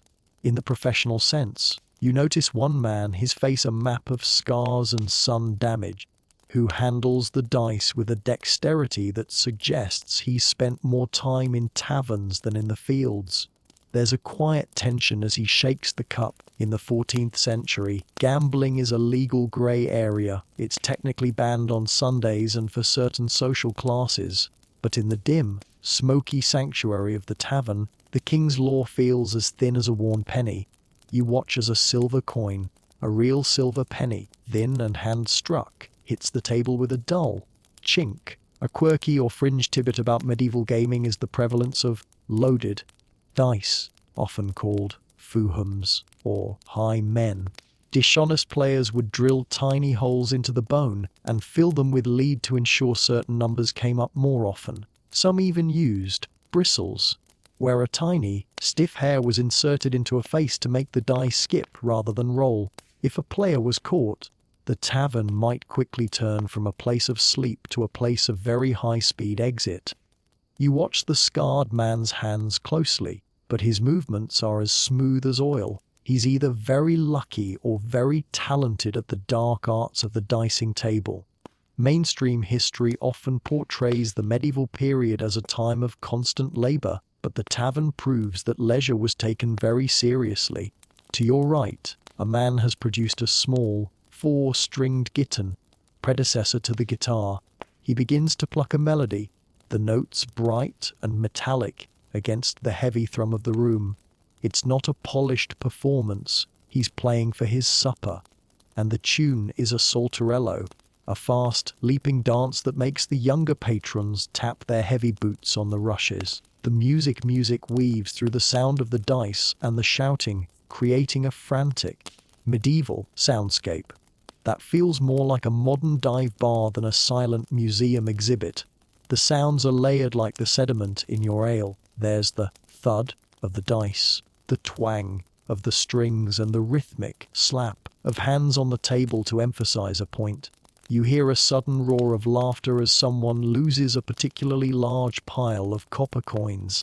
In this world, money is tangible. You don't have a digital balance and livelihoods. You have a leather pouch that feels lighter or heavier as the night progresses. You feel the physical weight of that loss across the table. One man looks at his empty hands, shrugs, and reaches for his ale. In the 1300s, Stoicism isn't a philosophy. It's a survival mechanism for when the dice don't go your way. As the music picks up tempo, a few people begin to sing. It's a round, a musical form where different groups start at different times, creating a swirling, repetitive loop of sound. The lyrics are in Middle English, full of hey nonny noise and references to local scandals you don't quite understand. You realize that the tavern is the village's only theatre. There are no books for these people, newspapers, and no screens. Everything they know about the world beyond their parish, and everything they feel about their own lives, is expressed here through song and story. It's a raw, unedited broadcast of the human condition. One of the more bizarre sights is the fool, or the village eccentric who has been given a corner of the hearth. He's not a professional entertainer, but he's performing a series of mummers tricks, balancing a wooden spoon on his nose while reciting a nonsensical poem about a giant who lived in the nearby woods. The patrons pelt him with bread crusts, but it's done with a strange sort of affection. In a world with no social safety net, the tavern acts as a communal living room where even the Watsitters have a place by the fire, provided they can provide a moment's distraction from the grind of existence. You notice that the dice game has drawn a crowd 3 people deep. The air around the gaming table is even hotter and thicker than the rest of the room, fueled by the adrenaline and the bated breath of the watchers. Historians often find gaming dice in the most unlikely places, monasteries, castle moats, and deep under the floors of old inns, proving that the itch to gamble was universal. Whether you were a monk or a mercenary, the thrill of the main, the target number in hazard was the same. You see the scarred man finally pull the pile of coins toward him with a grunt of satisfaction. The game breaks up, and the players disperse back to their respective corners of the room. The musician shifts his tune to something slower, a complaint about the passing of the seasons. The energy in the room dips slightly, moving back toward a comfortable, drowsy haze. You find yourself leaning your head against the wall, the vibrations of the guitar humming through the timber and into your skull. The music is a bridge. It's the one thing that feels truly familiar in this alien world. The melodies are different, but the intent, to soothe, to entertain, and to pass the time, is exactly the same as the music in your own headphones. You watch the tavern keeper's wife collect the empty mugs, her face illuminated by the dying embers of the hearth. The entertainment wasn't just the dice or the music, it was the people themselves. In the 14th century, you are the show. Your stories, your songs, and your luck at the table are what make the night bearable. You take a final, appreciative look at the dicing table, now empty save for a few spilled drops of ale, and feel the weight of the night settling back over the room. The show is over for now, but the stories are just getting started. As the music of the guitar fades into a rhythmic plucking, the volume of the room doesn't drop, it merely changes frequency. The sharp clack of dice is replaced by the low, urgent murmur of voices. You are now witnessing the 14th century version of a high-speed internet connection. In a world without fiber optics or printing presses, the tavern is the central processor for the region's data, information, Gossip, news, and rumors travels at the speed of a walking horse, and it all bottlenecks right here at the hearth. Historians still argue whether the tavern was more influential than the pulpit in shaping public opinion, as the news delivered here wasn't filtered by the church or the crown, but by the messy, biased perspectives of travelers. You probably won't survive this, or at least your reputation wouldn't, if you let a secret slip in this room. There is no such thing as a private conversation in a medieval tavern. The walls have ears, and those ears usually belong to people who are looking for a way to turn a profit or a scandal. You watch as a merchant leans in close to a local bailiff, whispering about a new tax being whispered of in London. By tomorrow morning, that whisper will be a roar in the village market, and by next week, the local lord will be dealing with a group of very disgruntled farmers. This is social media, in its rawest form, unverified, viral, and often dangerous. A quickie or fringe tidbit about medieval news gathering is the role of the minstrel as a journalist. While we think of them as simple musicians and livelihoods, they were often the most well-informed people in the kingdom, because they travelled from court to court and tavern to tavern. They carried top stories of the day in their ballads. If you wanted to know how the war in France was going, you didn't check a broadsheet. You listened to the lyrics of the man with the lute. You notice a group of locals hanging on every word of a traveller who just arrived from the coast, his clothes still smelling of salt and his stories full of great ships and foreign kings. Mainstream history often overlooks how the tavern functioned as a labour exchange. You see a young man, his hands caroused and his clothes worn, talking to a master mason. They aren't just drinking, they are negotiating a contract and livelihoods. In an era before LinkedIn, if you needed work, you went to where the people with the money were, and livelihoods. The tavern is the only place where the different strata of society actually overlap long enough to do business. You realize the boring talk of grain prices and wool weights is actually the sound of the medieval economy grinding forward. It's the sound of survival, one handshake at a time. The gossip here is a strange mix of the monumental and the mundane. You hear one woman talking about the witch who lives 3 parishes over, while in the same breath she discusses the rising cost of salt. In the medieval mind, the supernatural is just another piece of news. A 2-headed calf born in the next village is as much a headline as a royal wedding. Everything is interpreted as a sign or a portent. You find yourself listening to a debate about whether recent heavy rains were caused by the sins of the people or a specific celestial alignment. To you, it's meteorology. To them, it's a breaking news story about the state of their souls. As the night progresses, the stories get taller. You watch a soldier, or at least someone wearing a rusted piece of breastplate, holding court near the fire. He's describing a battle with such vivid detail that you can almost smell the blood, but you notice the tavern keeper rolling his eyes. The soldier has probably told this story in every tavern from Canterbury to York, each time adding a few more enemies to the pile. This is the fake news of the 1300s, the embellishment of personal history to gain a free drink or a bit of respect.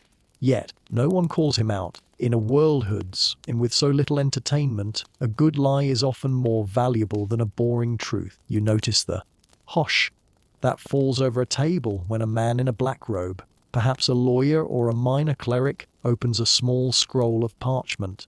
In a society that is 90% illiterate, the written word is a magical object. He is reading a royal proclamation about the statute of labourers, a law trying to freeze wages after the plague. The reactions around the room are a study in human nature, anger, confusion, and a quiet, simmering resentment. You are watching history happen in real time. This isn't a textbook. It's a room full of people realizing their lives are about to get harder because of a piece of paper signed by a king they will never see. The sensory detail of the news is also fascinating. People don't just tell you things, they show you. A merchant pulls a piece of fine silk from his pack to prove he's been to the east. A pilgrim shows a scarred knee to prove he walked to Rome. Information is tied to physical evidence. You realize that in your world, you trust the source because of a blue checkmark or a brand name. In this world, and livelihoods, you trust the news because you can smell the road on the person telling it. The cadence of the room is a constant rise and fall of "Have you heard?" and "God save us." As you sit back, the sheer volume of information starts to feel overwhelming. It's a chaotic, noisy, and unorganized archive of human experience, but it's also incredibly vital. Without this room, the village would be an island, cut off from the rest of humanity. The tavern is the bridge that connects the local to the global. You take a sip of your ale, watching the flickering shadows of the talkers on the wall, and you realize that while the technology of news has changed, the human hunger for the latest hasn't shifted an inch in 700 years. The man next to you leans in, his breath smelling of onions and small beer. They say the king's son is bringing a new army. He whispers, his eyes wide with the thrill of being the one to tell the stranger.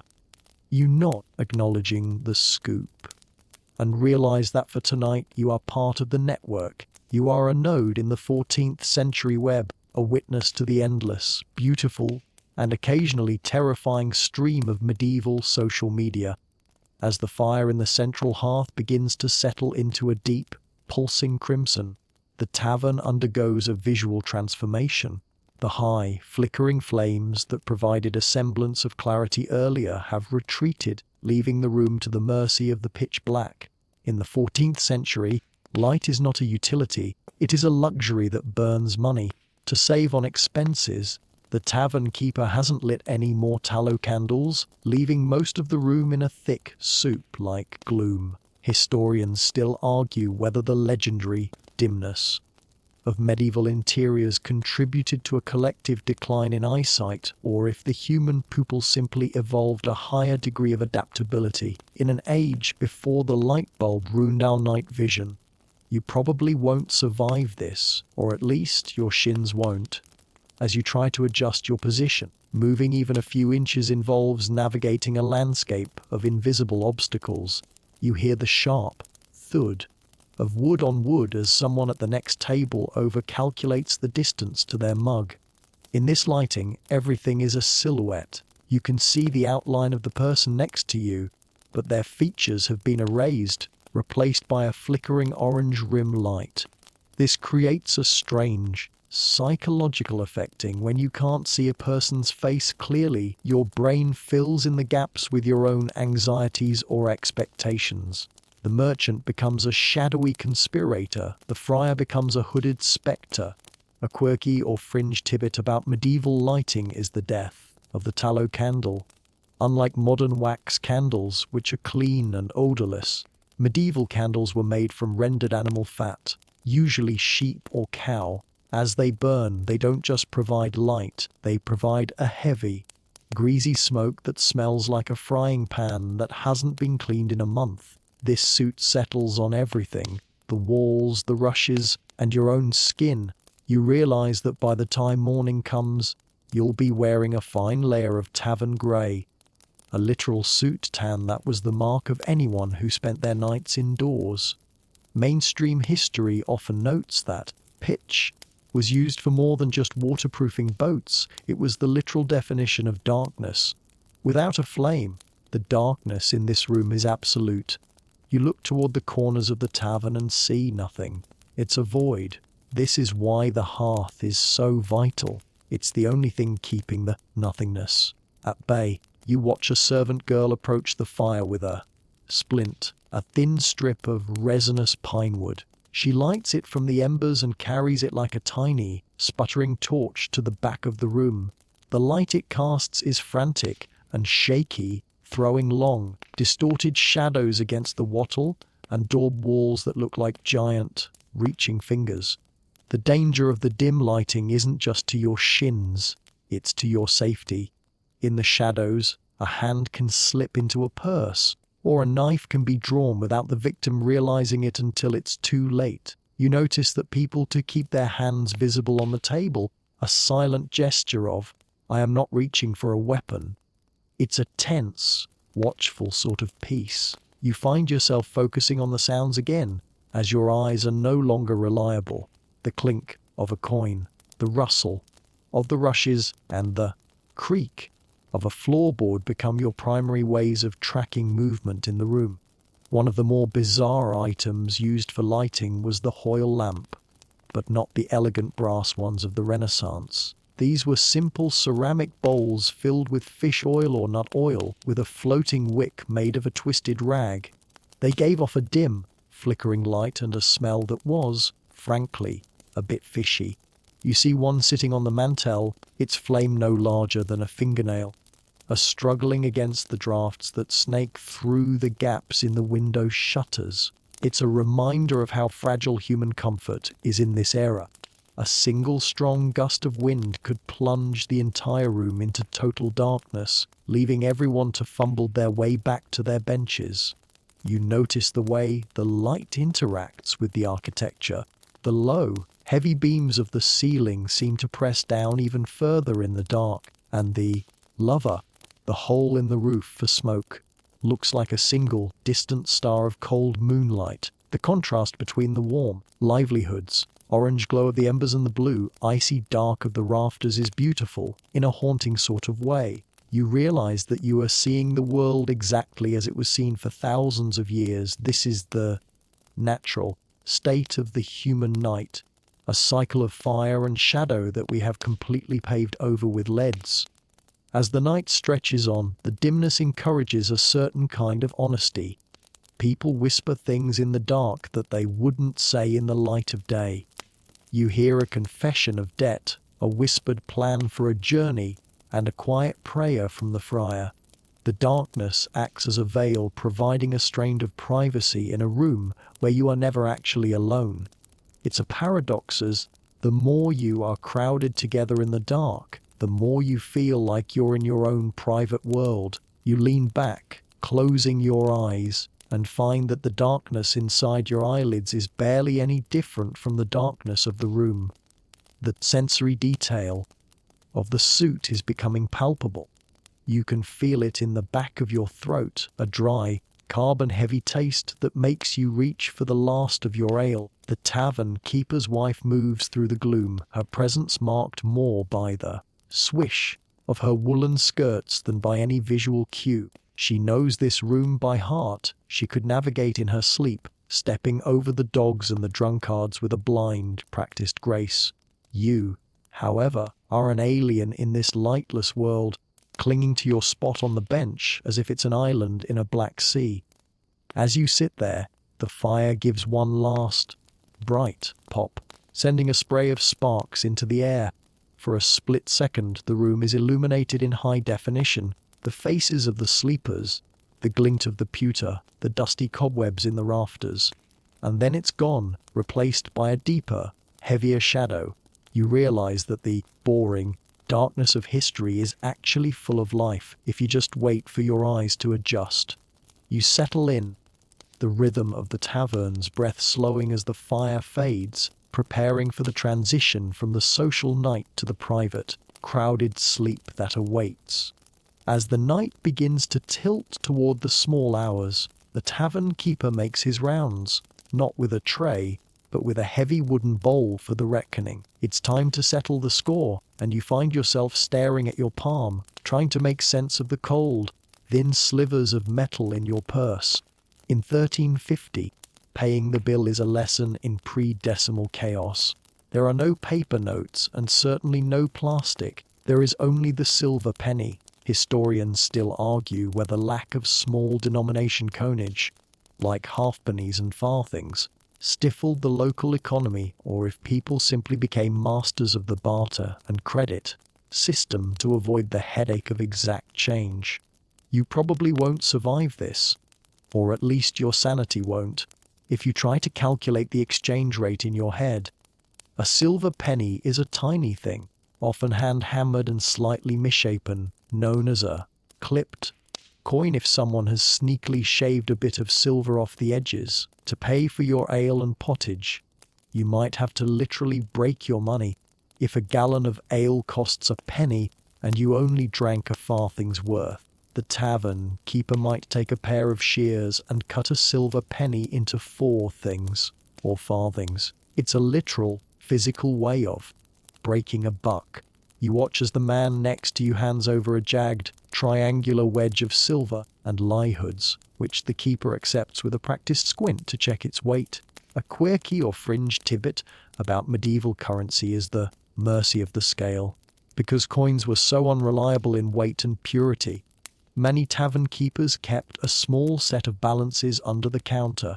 If your penny felt a bit light, they'd weigh it against a grain of wheat or a standard weight. You see a merchant arguing over the fineness of a coin that looks suspiciously dull.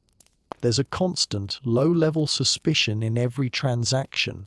You realize that money here isn't a theoretical value backed by a central bank, it's a physical commodity.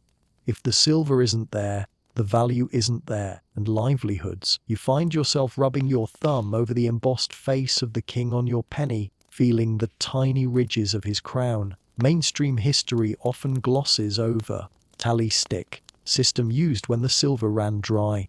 You see a regular at the bar who doesn't produce a coin at all.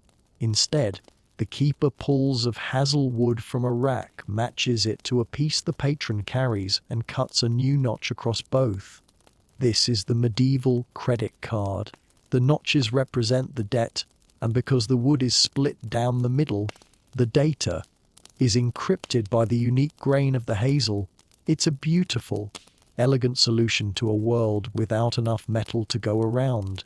You realize that the tavern is essentially a local bank, holding the community's debts in a bundle of sticks tied with twine. The math of the evening is dizzying. 12 pennies make a shilling, and 20 shillings make a pound, but the pound is just a unit of account. It doesn't exist as a single coin. Most people in this room will never even see a gold noble or a sovereign in their entire lives. To them, a single silver penny is a significant amount of money, perhaps a third of a laborer's daily wage. You realize that your cheap night at the tavern is actually quite an investment for the locals. Every sip of ale represents a certain amount of time spent sweating in the fields or hauling timber. This gives the drinking a sense of gravity. You don't just chug a penny's worth of labor. You notice the tavern keeper's wife acting as the human calculator. She doesn't use a pen or paper. She uses a counting cloth or an abacus-like system of moving stones on a checkered board. The origin of the word executor.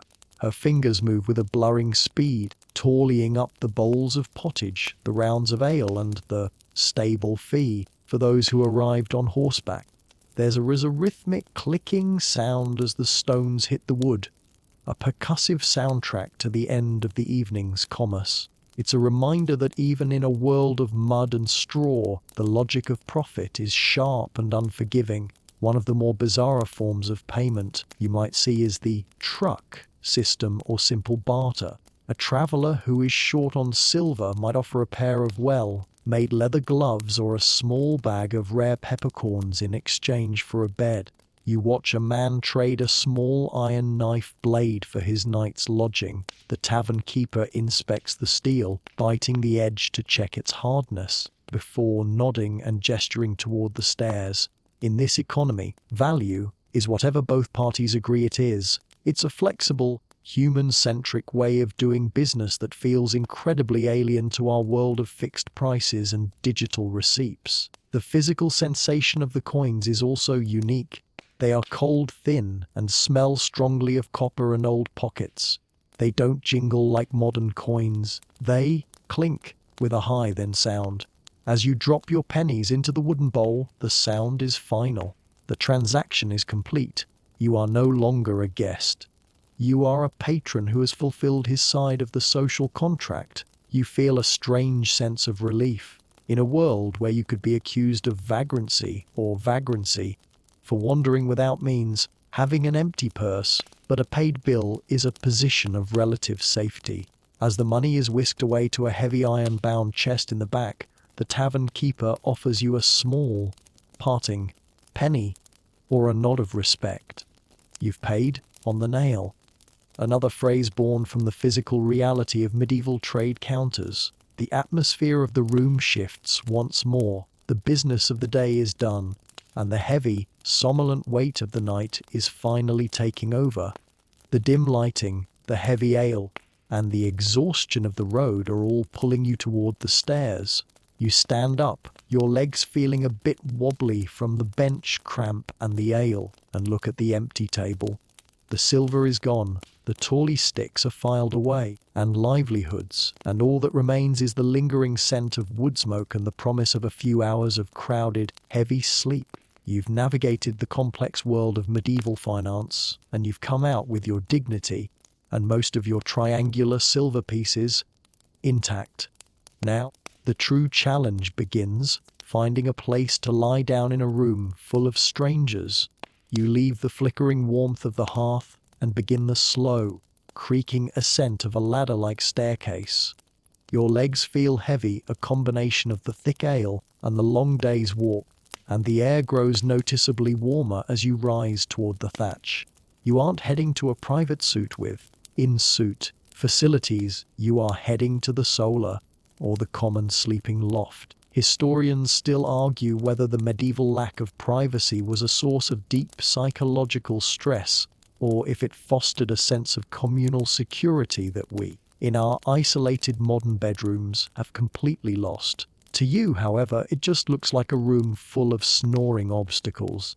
You probably won't survive this, or at least your sense of personal bubble won't.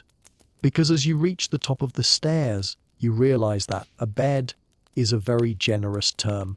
In a 14th century tavern, you aren't paying for a mattress, you are paying for a space on a long, straw-stuffed sack that spans the width of the room. You watch as a merchant, still wearing his tunic, flops down onto the middle of the pallet, and a traveler simply rolls up his cloak to use as a pillow. In this world, you sleep top to tail with strangers and livelihoods. Your head might be inches away from the feet of a blacksmith, and you'll spend the night listening to the intimate digestive rumbles of a friar. It's a forced intimacy that makes a modern hostel look like a 5-star resort. A quirky or fringe tidbit about medieval bedding is the great bed phenomenon. While most people slept on the floor or on simple pallets, some taverns boasted a single, massive wooden bed frame that could hold up to 8 people at once. These were often the most expensive spots in the house because they kept you off the cold, drafty floor where the rats did their midnight laps. You see such a bed in the corner, a hulking timber structure that looks more like a small boat than furniture. It's already packed with 4 bodies, all huddled together for warmth, their breathing falling into a synchronized, heavy rhythm. Mainstream history often reminds us that hitting the hay was a literal description. The mattresses are thick linen bags stuffed with straw, chaff, or, if you're lucky, heather. But there's a catching. Straw is the favorite penthouse suit for fleas, lice, and bedbugs, known colloquially as the heavy cavalry. You see a man scratching his arm in his sleep, a reflexive motion that tells you the local wildlife is already beginning its nightly feast. You probably won't survive the itch, but you're too exhausted to care. You find a small, unoccupied gap near the eaves where the thatch meets the wall, and you begin the delicate process of claiming your territory without kicking the person next to you. The sensory detail of the loft is overwhelming in a different way than the taperoom below. The smell of wood smoke has been replaced by the scent of dry straw, old sweat, and the faint, dusty aroma of the thatch. The temperature is surprisingly high. Heat rises from the central hearth below, trapped by the heavy roofing. It's a humid, stifling warmth that makes your woolen clothes feel like a suit of lead. You notice that no one actually gets undressed. In the modern sense, people remove their boots, perhaps their outer cloak, but they sleep in their tunics and brays. This isn't just for modesty, it's a practical measure. If a fire breaks out, a very real possibility in a building made of wood, straw, and open flames, you need to be able to run immediately. You lay down, and the straw crunches loudly beneath you. a sound like 1,000 tiny breaking bones. The palate is lumpy and uneven, with a rogue thistle stalk poking you in the ribs, but the sheer exhaustion of the 1300s is a powerful sedative. You look up and see the underside of the thatch. A complex web of rafters and bound reeds. In the moonlight filtering through the lover, you see a spider spinning a web between two beams, a tiny engineer working while the world sleeps. It's a strangely peaceful sight, a reminder that the world continues its work regardless of human drama. One of the more bizarre aspects of communal sleep is the nocturnal conversation. Even as people drift off, there's a low murmur of voices, half-muttered prayers, a final joke shared between friends, or someone complaining about the draft. You hear a man a few feet away reciting the paternoster in a fast, rhythmic drone until his voice trails off into a snore. There's a sense of shushing the world. You realize that in a world without white noise machines, the sound of other humans breathing is the only thing that keeps the silence of the dark from becoming terrifying. You find yourself staring into the darkness, your eyes following the line of a heavy oak crux frame. Historians often note that medieval frequently experienced segmented sleep, waking up for an hour or two in the middle of the night to talk, pray, or reflect before falling back into a second sleep. You wonder if you'll join them or if the ale will hold you under until dawn. The person next to you shifts, their woolen sleeve brushing against your arm, and for a moment, the barrier between you and the 14th century vanishes entirely. You aren't a time traveler anymore. You're just another tired soul looking for rest in a crowded world. The hospitality of the loft is a silent agreement. I won't steal your boots if you don't steal my cloak. You tuck your small pouch of silver pennies deep inside your tunic, pressing it against your skin where you'll feel any wandering hand. Trust is the currency of the tavern, but even the most pious pilgrim knows that temptation is a powerful thing in the dark.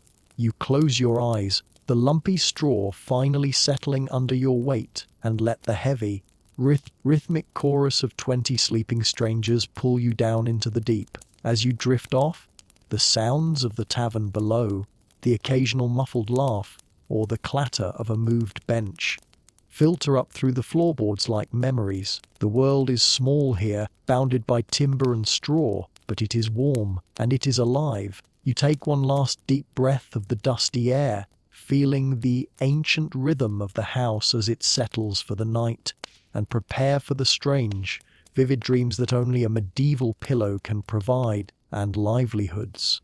The transition from the hum of the tape room to the heavy, stagnant air of the loft has done little to soothe your nerves. You are currently lying in what historians call the first sleep, a period of deep rest that usually lasts until midnight. However, your rest is anything but peaceful. You are discovering the tactile reality of medieval bedding. The straw beneath you isn't just a cushion, it's an ecosystem. Historians still argue whether the prevalence of night terrors in the Middle Ages was due to the psychological weight of a superstitious world or simply the result of poor air quality and the physical discomfort of sleeping in a room full of twitching, scratching bodies. You probably won't survive this, or at least your skin will look like a topographical map by morning, because you've just felt the first distinct tickle of a bedbug. In the 14th century, vermin are not a sign of a bad hotel, they are a fact of biological existence. The straw pallets are rarely changed, and the heavy cavalry of lice and fleas move between guests with the democratic efficiency of a village gossip. You watch, or rather feel, the person next to you roll over with a groan, their movement sending a fresh puff of dusty chaff into the air. Every time someone shifts, the straw let out a dry, rasping scream that sounds like 1,000 tiny footsteps. A quirky or fringed tidbit about medieval sleep is the night waits, or the belief in the old hag. People often woke up feeling a heavy pressure on their chests, which we now recognize as sleep paralysis, but back then it was blamed on a literal demon sitting on your lungs. In a room this crowded and oxygen deprived, It's no wonder people felt like they were suffocating. You notice a man near the gable end of the room has tied a small hag stone, a pebble with a natural hole through it, to the bed frame. It's a bit of folk magic intended to ward off the spirits that steal your breath in the dark. It's a comfort to him, though you suspect a cracked window would do more for his respiratory health. Mainstream history often emphasizes the simplicity of the past, but the social etiquette of the sleeping loft is incredibly complex. You are currently sharing a bed with 3 strangers. There is a silent, desperate battle for the clouts or the shared wool blankets. If you pull too hard, you leave the blacksmith's feet in the cold. If you don't pull enough, you're the one shivering. You find yourself curled into a tight ball, and livelihoods, trying to occupy the smallest possible amount of space while the rhythmic snoring of the merchant to your left creates a physical vibration in the straw beneath your ear. It's a symphony of the human sinus, ranging from high-pitched whistles to deep, gravelly roars that sound like a cart being dragged over cobbles. The sensory detail of the night is a dark mirror to the tavern below. The orange glow of the hearth has faded to a dull charcoal grey, and the only light comes from the moon, which is casting a cold, silver bar across the floorboards through a gap in the shutters. This light reveals the dust motes dancing in the air, skin cells, straw fragments, and soot that you have been inhaling all evening. You realize that your lungs are currently an archive of everyone else's presence. The smell is a thick, humid funk of unwashed wool, stale breath, and the sharp, ammonia tang of a chamber pot tucked away in the corner. One of the more bizarre aspects of the medieval night is the midnight hour. Around 100 a.m., the room begins to stir. This is the gap between the first and second sleep. You see the friar sit up, not because he's awake, but because it's time for his private devotions. He mumbles a string of Latin in a drowsy, rhythmic cadence that acts like a hypnotic spell on the rest of the room. Others wake to adjust their positions, scratch their bites, or take a drink from a small leather costrel of water. It's a period of quiet reflection in the dark, a time when the boundary between the living world and the spirit world is thought to be at its thinnest. You find yourself staring at the crook of the roof, the massive curved oak timbers that hold up the thatch. They look like the ribs of a great whale, and you are the Jonah swallowed in its belly.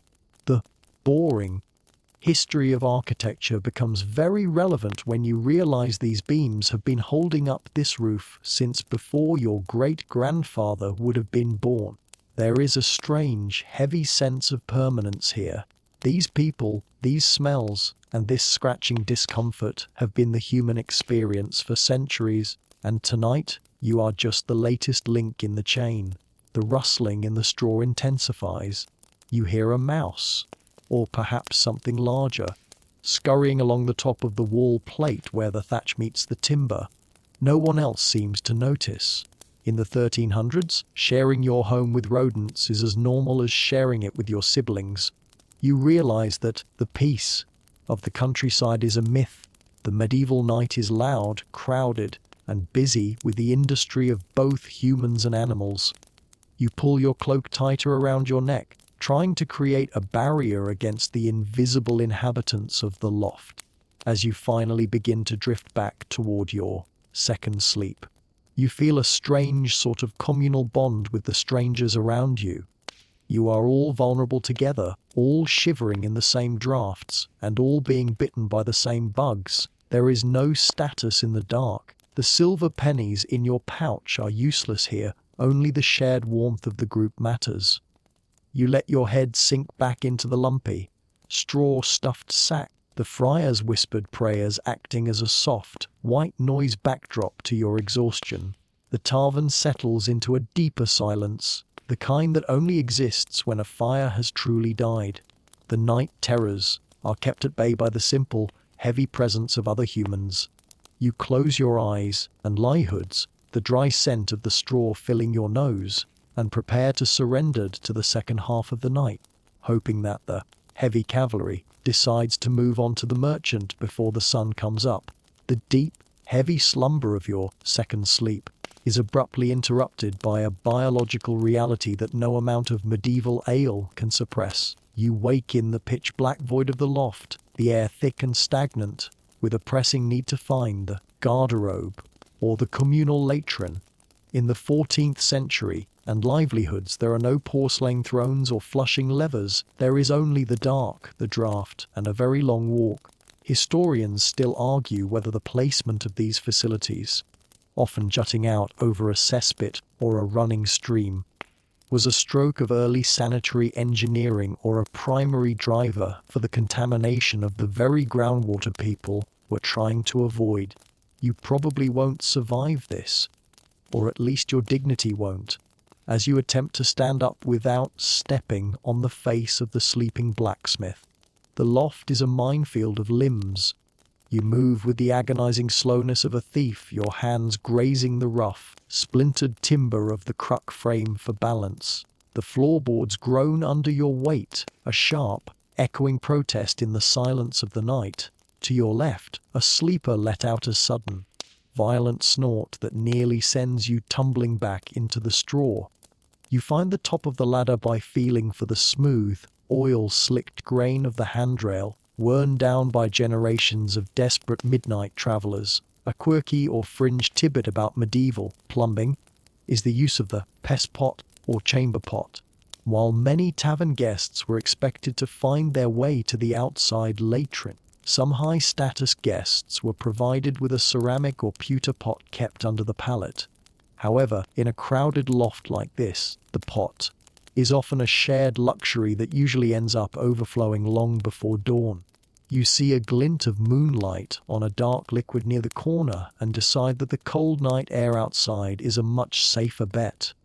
You descend the ladder, your bare feet cringing at the cold, sticky reality of the taperoom floor rushes.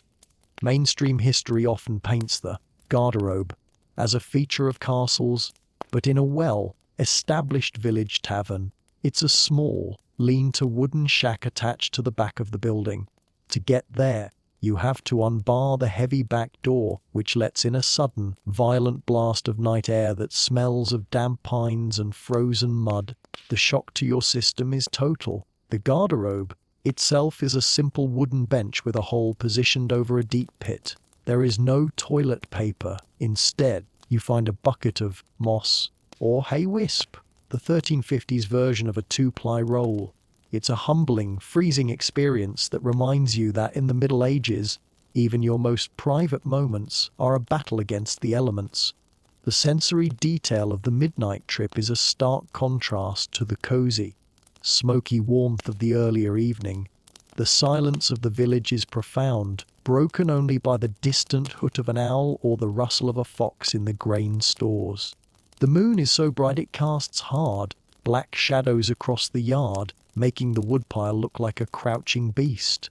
As you stand in the yard, the cold seeps through your linen brace, and you realize how thin the line is between civilization and the wild. The tavern is a fragile bubble of human warmth in a landscape that is indifferent to your survival. One of the more bizarre sights you might encounter on your way back is the night soil man. Though he's usually a city fixture, in the village, the contents of the cesspit are precious. They are gold for the fields. You notice a large wooden vat near the garden, a reminder that in this world, nothing is wasted. Your midnight trip is actually contributing to next year's barley harvest. It's a closed-loop system that is as efficient as it is pungent. You find yourself hurrying back toward the door, your breath blooming in the air like a ghostly shroud, desperate to return to the relative comfort of the smoky loft. Navigating back up the ladder is even harder now that your extremities are numb. You feel like a ghost haunting your own life, moving through a room of people who are currently lost in the dream world. In the 14th century, dreams are taken very seriously. They are messages from God or temptations from the devil. You hear someone in the dark murmuring a name, their voice thick with a longing that sounds centuries old. You realize that while their clothes and their technology are primitive, their interior lives just as complex and agonizing as yours. You find your spot in the straw again, which has lost all of its warmth while you were gone. The heavy cavalry of bedbugs has seemingly regrouped in your absence, and they welcome you back with renewed vigor. You lie there, shivering, as your body heat slowly begins to reclaim the small pocket of space you've carved out of the loft. The sounds of the tavern below are completely gone now, and livelihoods. The fire is a pile of white ash, and the only heat is the collective warmth of the 20 humans packed into this room. The boring reality of the medieval night is that it is punctuated by these small, uncomfortable interruptions. Life isn't a continuous narrative. It's a series of cold drafts, itchy straw, and midnight treks to a wooden hole in the ground. Yet, as you settle back down, you feel a strange sense of accomplishment. You've survived the garderobe. You've navigated the dark. You are, for all intents and purposes, a 14th century person doing exactly what 14th century people have done for 1,000 years. As you close your eyes, the cold from the yard lingers on your skin, but the rhythm of the room, the 20-part chorus of breathing, slowly pulls you back down. The second sleep is coming, a deeper and livelihoods, more dream-heavy state that will carry you through to the first light of dawn. You tuck your hands into your sleeves, curl your toes into the straw, and let the heavy, aromatic darkness of the tavern swallow you whole once more. The velvet silence of the second sleep is shattered not by a soft transition, but by the heavy, rhythmic tolling of the village church bell.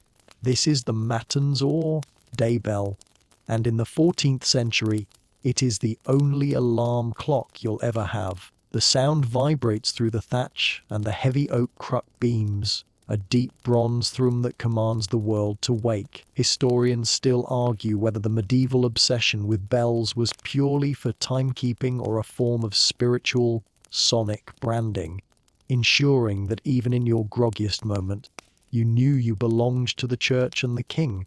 For you, it's just a rude awakening in a room that still smells like yesterday's pottage. You probably won't survive this, or at least your mood won't, as you realize that sleeping in is a concept reserved for the bedridden or the nobility. As the bell rings, the loft transforms into a chaotic hive of activity. There is no gentle stretching or hitting a snooze button. People are rolling out of their straw pallets with a sense of urgent, practiced purpose. The floorboards beneath you groan as the blacksmith stands up, his massive frame casting a long, jagged shadow across the room. You watch as people perform their morning toilet, which largely consists of shaking the loose straw from their tunics and splashing a bit of cold water on their faces from a shared ceramic basin. A quirky or fringe tidbit about medieval mornings is the sign of the cross ritual. Before even putting on their boots, almost everyone in the loft makes a quick and livelihoods reflexive gesture of blessing over their own chest and sometimes over their palate. It's a way of thanking the saints for surviving the night, a period they genuinely believed was infested with literal demons and night walkers. You see a merchant frantically searching for a lost shoe in the rushes, mumbling a prayer to St. Anthony, the patron saint of lost things. To them, the supernatural isn't a theory, and livelihoods, it's a neighbor you have to keep on your good side if you want your boots back. Mainstream history often notes that the medieval day was strictly governed by natural time, but the church bell was the artificial heartbeat of the community. As you descend the ladder back into the tape room, you see that the tavern keeper has already been awake for hours. The central hearth, which had dwindled to white ash overnight, is roaring again, fueled by fresh logs and the relentless necessity of breakfast. The air is thick with a new scenting, the sharp, metallic tang of the morning fog mixing with the smell of toasted oats and small beer. It's a crisp, bracing atmosphere that does a decent job of jolting the ale fog from your brain. The sensory detail of the morning is a sharp contrast to the humid, greasy intimacy of the night before. Through the open door of the tavern, You see the village commons draped in a thick silver mist that makes the nearby cottages look like they're floating on a sea of milk. The light is a pale, watery blue, devoid of any warmth, but full of a pristine clarity that makes the mud outside look almost beautiful. You watch a group of laborers huddled by the door, their breath blooming in the air like small white ghosts, as they wait for their first mug of the day. One of the more bizarre morning rituals you'll witness is the Hail breakfast. There is no coffee, no tea, and certainly no orange juice. Instead, the tavern keeper is ladling out warm ale mixed with ginger or a bit of honey. You see a traveller dipping a thick crust of rye bread into his mug and livelihoods, creating a sort of boozy mush that provides the immediate caloric spike needed for a day on the road. It's a heavy, fermenting start to the day that would leave a modern person wanting a nap by 900 a.m., but for these people, it is the essential liquid gold that keeps the gears of the 14th century turning. The sounds of the tavern have shifted from the low, conspiratorial murmurs of the night to a brisk, percussive clatter. You hear the thwack of a butcher's knife in the kitchen, the clink of coins being counted one last time, and the rhythmic shush of the tavern girl sweeping the worst of the surface debris from the rushes. There's a sense of transition, a communal understanding that the sanctuary of the tavern is closing and the reality of the road is reopening. You find yourself standing by the hearth, warming your hands one last time, feeling the heat seep through your damp wool sleeves. You notice a man in the corner carefully rewrapping his foot clouts. Long strips of linen used instead of socks. Historians often discuss the ordeal of the road, and watching him meticulously tuck the fabric to avoid blisters gives you a new respect for the physical toll of this era. Every journey is an athletic feat. You check your own gear, feeling the weight of your cloak and the small pouch of silver pennies. The tavern has provided you with a temporary reprieve, a warm bubble in a cold world, but the day bill is relentless. It's time to move, and livelihoods. As you prepare to step out, the tavern keeper's wife offers you a traveller's piece, a hard, flat cake made of oats and suet that looks like it could double as a roof tile. It's dense, slightly salty, and designed to last for days. You tuck it into your scrip, acknowledging the silent hospitality that defines this world. People here might be grubby, and they might be suspicious of strangers, but there is a fundamental code of the hearth that ensures no one leaves into the morning mist on a completely empty stomach. You take a final look at the tape room, now illuminated by the cold, horizontal rays of the rising sun. The shadows that looked like monsters last night are revealed to be just stacks of firewood and old barrels. The magic of the tavern has faded, replaced by the boring reality of a Tuesday in 1350. You pull your hood up, brace your shoulders against the coming chill, and step over the threshold. The mud is waiting, the mist is swirling, and the bell is still tolling in the distance, calling the world to another day of labor and survival. The watery light of a 14th century dawn filters through the tavern's small, shuttered windows, revealing a room that looks far more exhausted than it did by firelight. You are currently standing in the center of the tape room, experiencing the morning fog, both the literal mist rolling in from the fens and the heavy, malty haze left behind by last night's ale. Breakfast in the Middle Ages is not the leisurely affair of a modern weekend. It is a utilitarian refuel. Historians still argue whether medieval breakfast was a standard meal at all, or if it was a specialized habit only for laborers, travelers, and the infirm, as the church often frowned upon eating before the morning mass. You probably won't survive this, or at least your morning constitution wouldn't. As you are presented with your first meal of the day, a bowl of cold pottage from last night and a mug of thin ale. There is no steam rising from this bowl. The fats in the mutton and bean stew have congealed into a white, waxy film on the surface, and the bread you're given to bind to it is as hard as a kiln-fired brick. You watch the traveler next to you use a small knife to chip away at the loaf, eventually soaking the pieces in the ale until they are soft enough to gum.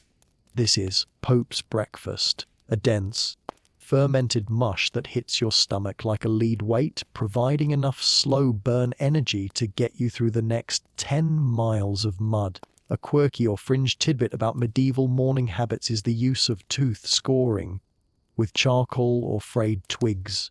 You notice a merchant by the hearth rubbing a piece of charred wood from the fire against his teeth before rinsing his mouth with a gulp of ale. While we think of them as having terrible hygiene, medieval people were actually quite concerned with full breath, which was thought to be a sign of internal corruption or corrupt humors.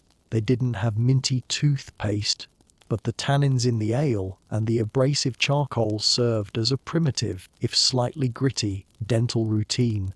You see him spit into the rushes and offer a bright, soot-stained grin to the tavern keeper. Mainstream history often tells us that the day began at sunrise, but for you, the day began with the shivering hour. The tavern, which was an oven last night, is now a drafty barn. The heat from the central hearth has mostly escaped through the lover in the roof, leaving a damp, bone-chilling cold in its wake.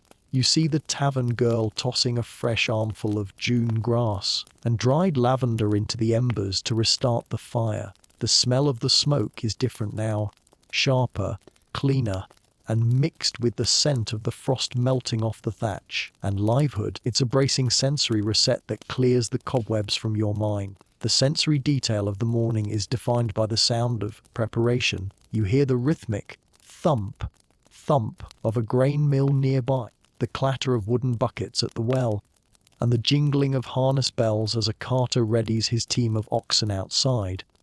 The tavern is no longer a destination. It's a transition point. People are checking their scripts, the leather pouches they carry over their shoulders, and making sure their point laces, the strings holding their hose up, are tied tight.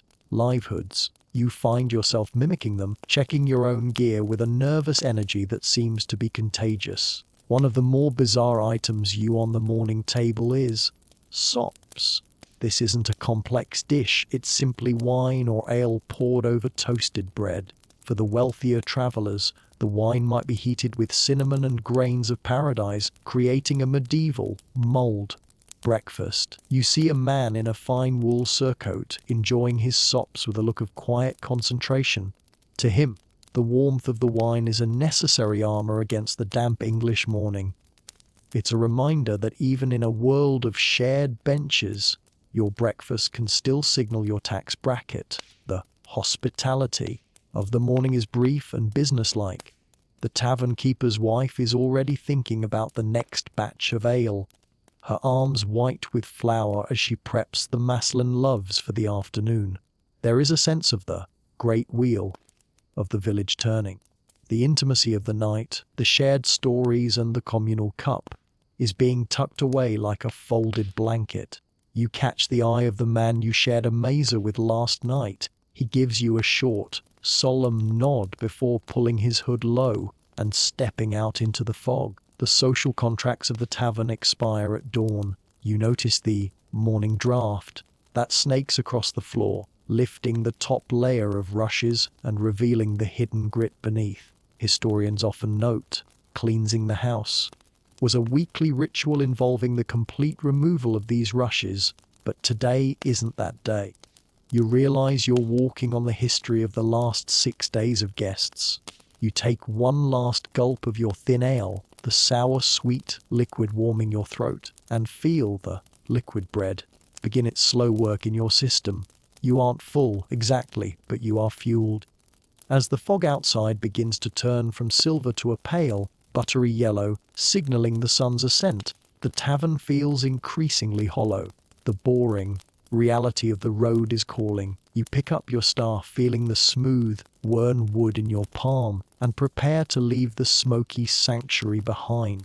The tavern has done its job. It kept you alive, it kept you warm, and it gave you a story to tell at the next stop, provided you survive the loot laws and the bogs that lie ahead. You step toward the door, your boots crunching on the gravel threshold. The air outside is crisp and smells of wet stone and distance. You take a deep breath, the cold air stinging your lungs after the soot-heavy atmosphere of the tape room, and feel a strange sense of gratitude for the low-slung, leaning building behind you. It wasn't perfect, it wasn't clean, but for one muddy night in 1350, it was home. As you prepare to depart, you find yourself watching the tavern keeper, the host, with a newfound respect. He isn't just a man who pours ale. He is the unsung architect of village stability. In the 14th century, the tavern keeper's secret life is one of constant, high-stakes multitasking. Historians still argue whether the tavern keeper was more of a public servant or a government informant, as his license to brew and sell was often contingent on his ability to report suspicious characters and keep a lid on local dissent. To you, he looks like a man who hasn't had a full night's sleep since the Great Famine, yet he moves with the wary precision of a seasoned diplomat. You probably won't survive this, or at least you wouldn't survive the legal scrutiny he faces, because the tavern keeper is personally liable for everything that happens under his roof. If a brawl breaks out and a patron is wounded to the shedding of blood, the host could be fined or even lose his right to trade. You watch him discreetly eye the belt knives of a group of arriving carters, his hand resting casually on a heavy oak cudgel kept beneath the counter. It's a polite, silent warning, keep the king's peace, or I will help you find it. He is the judge, jury, and occasionally the bouncer of this small wooden kingdom. A quirky or fringe tidbit about the host's duties is the price cap mystery. Because ale was a staple food, the crown strictly regulated how much the keeper could charge based on the price of grain. To get around this, some hosts would offer free ale but charge an exorbitant amount for candle light or stool rent. You notice a small parchment pinned to a post, likely a record of the local assize prices. The tavern keeper glances at it, and then at your silver pennies, his expression a mask of practiced neutrality. He is a master of medieval upsell, knowing exactly how much a wary traveler will pay for a spot closer to the fire. Mainstream history often overlooks the fact that the tavern keeper was usually one of the most literate and well-connected people in the parish. He has to be. He manages complex credit tallies, negotiates with brewers, often his own wife, and interprets royal proclamations for his neighbors. You see him leaning over a table, helping a local farmer understand a new labor contract. He is the community's human search engine. The man who knows who is hiring, who is selling a cow, and whose daughter is looking for a husband. Without his brain, the village economy would likely stall within a week. The sensory detail of his secret life is found in the objects he keeps behind the bar. There's a bundle of keys for the iron-bound chests upstairs, a small pot of ink for marking the tally sticks, and a balance for weighing dubious coins. You realize that the tavern is the only building in the village that functions like a modern office, while the rest of the world is dictated by the cycle of the sun and the plough. The host's world is dictated by inventory and debt. He is a man of the new world, a world of commerce and contracts, operating within the whole world of straw and mud. One of the more bizarre aspects of his role is his responsibility for the hue and cry. If a crime is committed in the tavern, the host is legally obligated to raise the alarm, and the entire village must drop what they are doing to chase the perpetrator. You watch him watch the door, his ears tuned to the sound of the street. He is a sentinel. If a valiant begar or an outlaw tries to settle in, the tavern keeper is the first line of defense. He manages the social boundaries of the village, deciding who is a good guest and who is a troublemaker. The hospitality he provides is actually a form of risk management. By giving you a bowl of pottage and a place in the straw, he is essentially bringing you into his peace. You notice how he speaks to different patrons in different registers, deferential to the merchant, firm with the laborer, and jovial with the friar. He is a linguistic chameleon, a man who survives by making everyone feel like they are getting a fair deal, even when he's charging 3 farthings for a gallon of ale that cost him 2. You see him take a moment to rest his hands on the worn timber of the counter. They are hands scarred by wood splinters, burned by the hearth, and stained by the tannins of the ale. There is a deep, quiet exhaustion in his eyes, but also a fierce pride.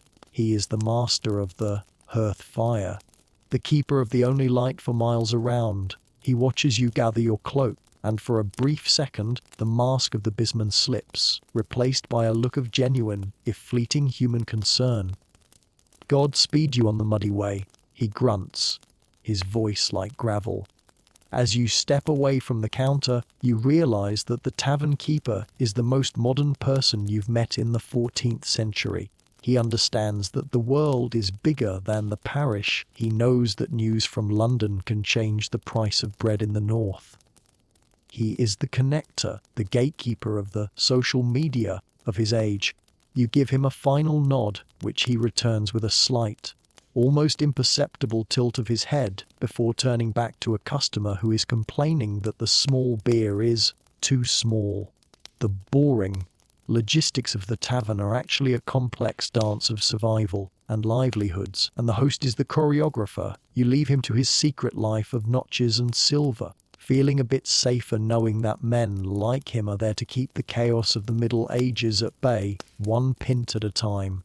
The road is calling, but the tavern keeper is already preparing for the next traveler who will stumble through his door tonight. As you step out of the tavern's threshold, the transition from the humid, ale-scented interior to the sharp morning air is like a physical blow. You aren't just leaving a building, you are leaving a fortress. In the 14th century, the rules of the road are governed by a mixture of royal decree, local superstition, and the sheer, brutal reality of geography. Historians still argue whether the legendary rot laws of the English woods, like the mythic Robin Hood, were romanticized folk heroes or simply desperate, starving men who made the royal highways a gauntlet of terror for anyone carrying more than a few silver pennies.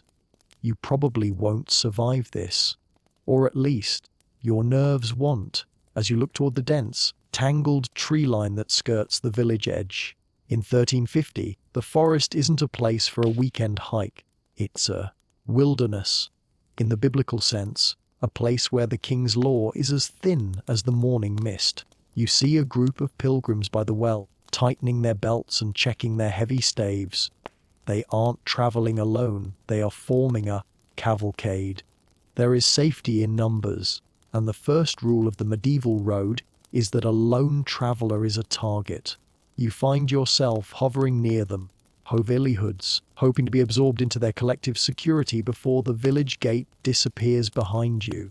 A quickie or fringe tidbit about medieval travel is the Statute of Winchester, which mandated that highways be cleared of brush and trees for 200 feet on either side.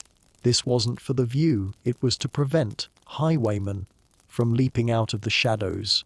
You notice that the road ahead is wide and scarred by deep ruts and livelihoods, but the undergrowth is thick and encroaching. It's a reminder that the world is constantly trying to reclaim the path. You watch a man in the group ahead of you touch a small leaden traveler's cross around his neck. It's a silent plea for protection against the night walkers and the very real threat of a blade in the ribs.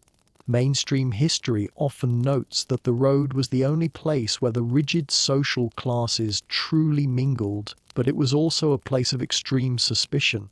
Every person you meet is a potential threat. You watch a carter approaching from the opposite direction. His eyes stay fixed on the road, his hand resting on the hilt of a rusted knife. There is no casual "good morning" here. Instead, there is a guarded, watchful silence. You realize that the tavern was a place of trust, but the road is a place of test. You are constantly being weighed. Are you a victim, or are you a threat? The sensory detail of the road is a symphony of grind and squelch. The mud of the village commons gives way to a packed dirt track that is frozen into jagged ridges by the night's frost. Your boots, already damp from the tavern floor, begin to protest as the cold seeps through the leather. You hear the rhythmic clop of the pilgrims' pack mules and the heavy wet thud of their walking sticks. The air smells of wet pine and wood smoke from the cottages you're leaving behind, a fading scent of safety that makes you want to turn back toward the hearth. One of the more bizarre sights on the road is the vagrancy check. Technically, if you are traveling without a clear purpose or a master, you can be arrested as a valiant begar. You see a man being questioned by the village constable near the boundary marker. The traveller is showing a letter of passage, a crumpled piece of parchment that is his only shield against the stocks. You realize that freedom of movement is a modern invention. In the 1300s, being on the road is a suspicious act in itself. You check your own internal story. Who are you? Where are you going?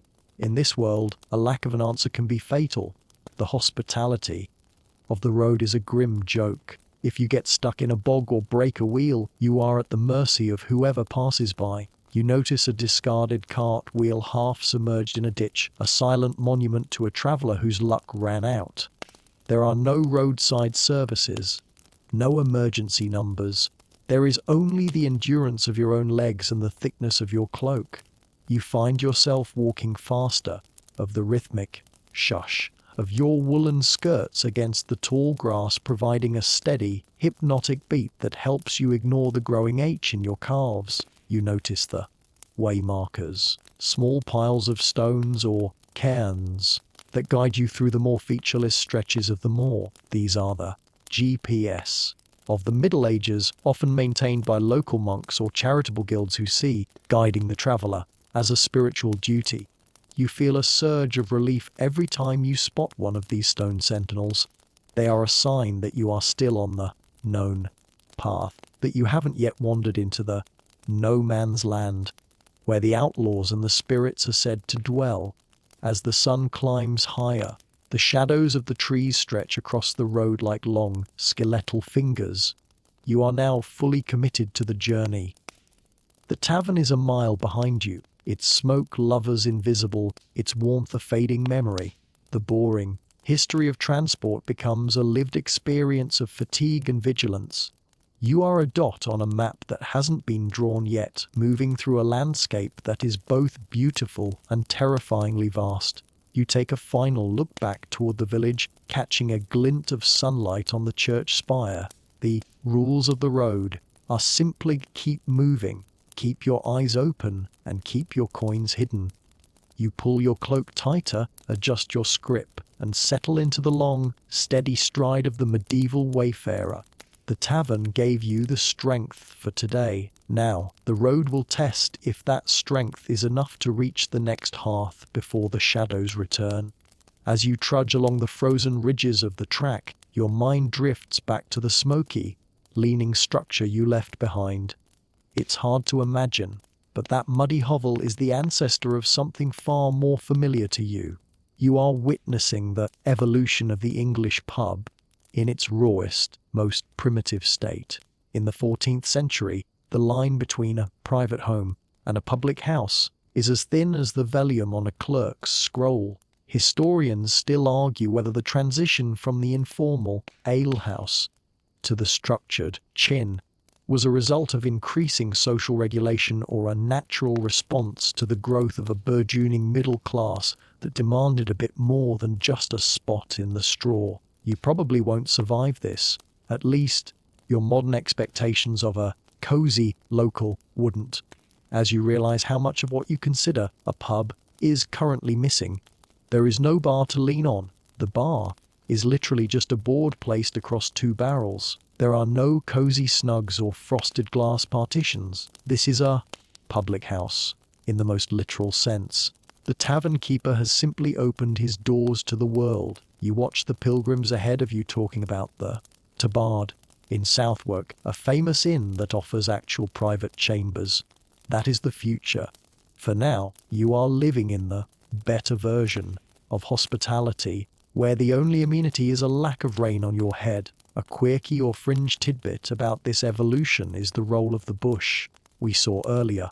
Over the next few centuries, those evergreen branches will evolve into painted signs. The green man, the white hart, or the red lion. Because the bush was so common, tavern keepers started adding unique items to their ale stakes to stand out, like a carved bird or a specific tool, and livelihoods. You are witnessing the birth of branding in a world that can't read. Every time you see a landmark on this road, you're seeing the prehistoric ancestors of the neon signs and logo heavy coasters of your own century. Mainstream history often frames the development of pub as a story of leisure, but here on the road, you see it's a story of infrastructure. The tavern is the recharging station of the 1300s. Without these spots, the trade of the kingdom would stop. You notice a merchant's pack train struggling through a muddy patch. For them, the tavern isn't a place for a pint. It's a vital logistics hub. The evolution of the pub is tied directly to the quality of the road you're currently walking on. As the roads get better, the taverns get bigger, the beds get softer, and the boring logistics of travel turn into the hospitality industry. The sensory detail of this transition is reflected in the materials. Right now, everything is timber, wattle, and mud. But as you look at a larger manor house in the distance, you see the future in the form of stone and brick. Eventually, the tavern will follow suit, moving from a fire hazard of straw and wood to a sturdy, multi-story building with chimneys and glass windows. You imagine the tavern you just left, but with a real floor instead of rotting rushes, and a fireplace with a chimney that actually pulls the smoke away from your eyes. It feels like a dream of the future, a sci-fi version of 1350. One of the more bizarre aspects of this evolution is the social sorting that begins to happen. In your time, you have dive bars, wine bars, and gastropubs. In the 14th century, you're starting to see the split between the alehouse, for the locals, the tavern, which serves wine to the elite, and the inn, which provides lodging for travelers. You've just spent the night in a hybrid of all three. You watch the social hierarchy play out on the road and livelihoods. A knight on a destrier doesn't stop at the ale stake with the bush. He's looking for a stone built in with a stable for his horse. The pub is splitting into different tiers. Much like the internet, you'll one day use to look back at this moment. The hospitality of the future pub will be defined by the landlord. But right now, you've met the host. The difference is subtle but profound. The host is a neighbor who lets you in. The landlord is a businessman who sells you an experience. You realize that the warmth you felt by hearth wasn't manufactured for a 5-star review. It was a byproduct of survival. As the pub evolves, it will become more comfortable, but it might lose that raw, desperate sense of humanity against the dark. You find yourself feeling a strange nostalgia, a place you only spent 12 hours in. You notice a small, ruined stone building by the wayside, perhaps an old hermit's cell or a Roman remnant. It's a reminder that things change slowly. The evolution from this muddy track and its drafty tavern to a modern city pub with craft IPAs on tap will take 600 years of incremental shifts. You are standing at the very beginning of that long, slow walk. Every person you've met, the Brewster, the host, the tired merchant, is a founding father of the Friday night out. They are the ones who established the rules of the house and the rhythm of the round. As the sun warms your back, the road feels a little less daunting. You aren't just a traveler in the mud. You are a witness to the boring history that creates the world you know. The tavern you left is a time capsule, a bridge between the ancient tribal hearth and the modern social club. You take a deep breath of the cold air, no longer tasting the smoke, but still feeling the weight of the ale in your system, a gift from the 14th century to your 21st century soul. You settle into a steady pace, the rhythm of your walking stick marking the seconds. The tavern is gone, but the idea of the tavern The promise of a light in the window and a seat by the fire is what keeps you moving. You are a part of the evolution now, a link in the chain that stretches from first ale steak to the last call of the future. As the morning sun begins to climb, you become acutely aware of the fashion mistakes of the peasantry, or rather, the extreme, itchy practicality of medieval clothing. Now that you are out of the tavern's dim, forgiving light, you can see the texture of the world with startling clarity. In the 14th century, your wardrobe isn't about self-expression, it's about thermal regulation and social signaling. Historians still argue whether the transition from loose, T-shaped tunics to the more tailored, body-hugging cotehardies was a sign of a rising individualistic consciousness or simply a clever way to save on the rising cost of wool after the Great Famine. You probably won't survive this. At least your skin wouldn't, as you realize that everything you are wearing is a potential irritant. There is no soft, combed cotton in 1350. Your base layer is a line, chemist, or shift feels like wearing a slightly damp sack of flour. Over that, you have a heavy wool tunic that has never seen a washing machine. Wool in this era is processed with lanolin, and sometimes fuller's earth, giving it a greasy, heavy feel and a smell that intensifies as you sweat. You notice the pilgrim walking ahead of you, scratching his shoulder with a rhythmic, desperate intensity. The fashion of the Middle Ages is a constant battle between the need for warmth and the desire to stop your clothes from eating you alive. A quirky or fringe tidbit about medieval attire is the use of points. You don't have buttons. Those are a high-fashion luxury just starting to trickle down from the nobility. Instead, your hosen, which are two separate legs, not a single pair of pants, are tied to your doublet with points, or small pieces of string with metal tips called aglets. If a string snaps while you're walking the road, you are suddenly facing a very public wardrobe malfunction. You see a young man by the wayside frantically tying a broken point with a bit of twine, his dignity hanging by a literal thread. It's a reminder that even boring items like string are vital pieces of technology in a world without zippers. Mainstream history often shows peasants in drab browns and greys, but as you look at the travelers on the road, you see a surprisingly colorful reality. While the dyes are muted and earthy, they are everywhere. You see a woman in a kirtle of madder red, a deep, rusty orange red derived from a root. Another man wears a hood of wood blue, a color that involves a fermentation process so pungent that Queen Elizabeth I would eventually ban its production near her palaces. The road is a moving tapestry of ochre, moss green, and mustard yellow. Bright, but it's vibrant, a testament to the human need to add a splash of color to a world of mud and straw. The sensory detail of your outfit is a heavy, rhythmic weight and livelihoods. Your cloak is fastened with a simple iron brooch that clinks against chest with every step. Your boots are made of turnshoe leather, literally sewn inside out and then flipped, meaning they have no arch support and no cushioning. You feel every pebble, every frozen ridge of mud, and every shift in the terrain through the thin soles. It's a barefoot experience that makes your modern sneakers feel like clouds. You realize that in the 1300s, you don't just wear your clothes, you inhabit them, adjusting your gait and your posture to accommodate the stiffness of the wool and the constraints of the linen. One of the more bizarre fashion trends you notice is the liripipe. This is the long, tail-like extension on a hood that can be wrapped around the neck like a scarf or draped over the shoulder.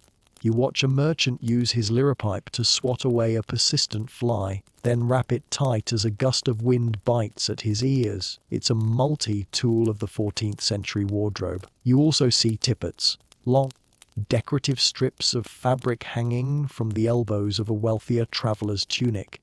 They serve no purpose other than to flap in the wind and say, "I have enough money to waste fabric on things that do nothing."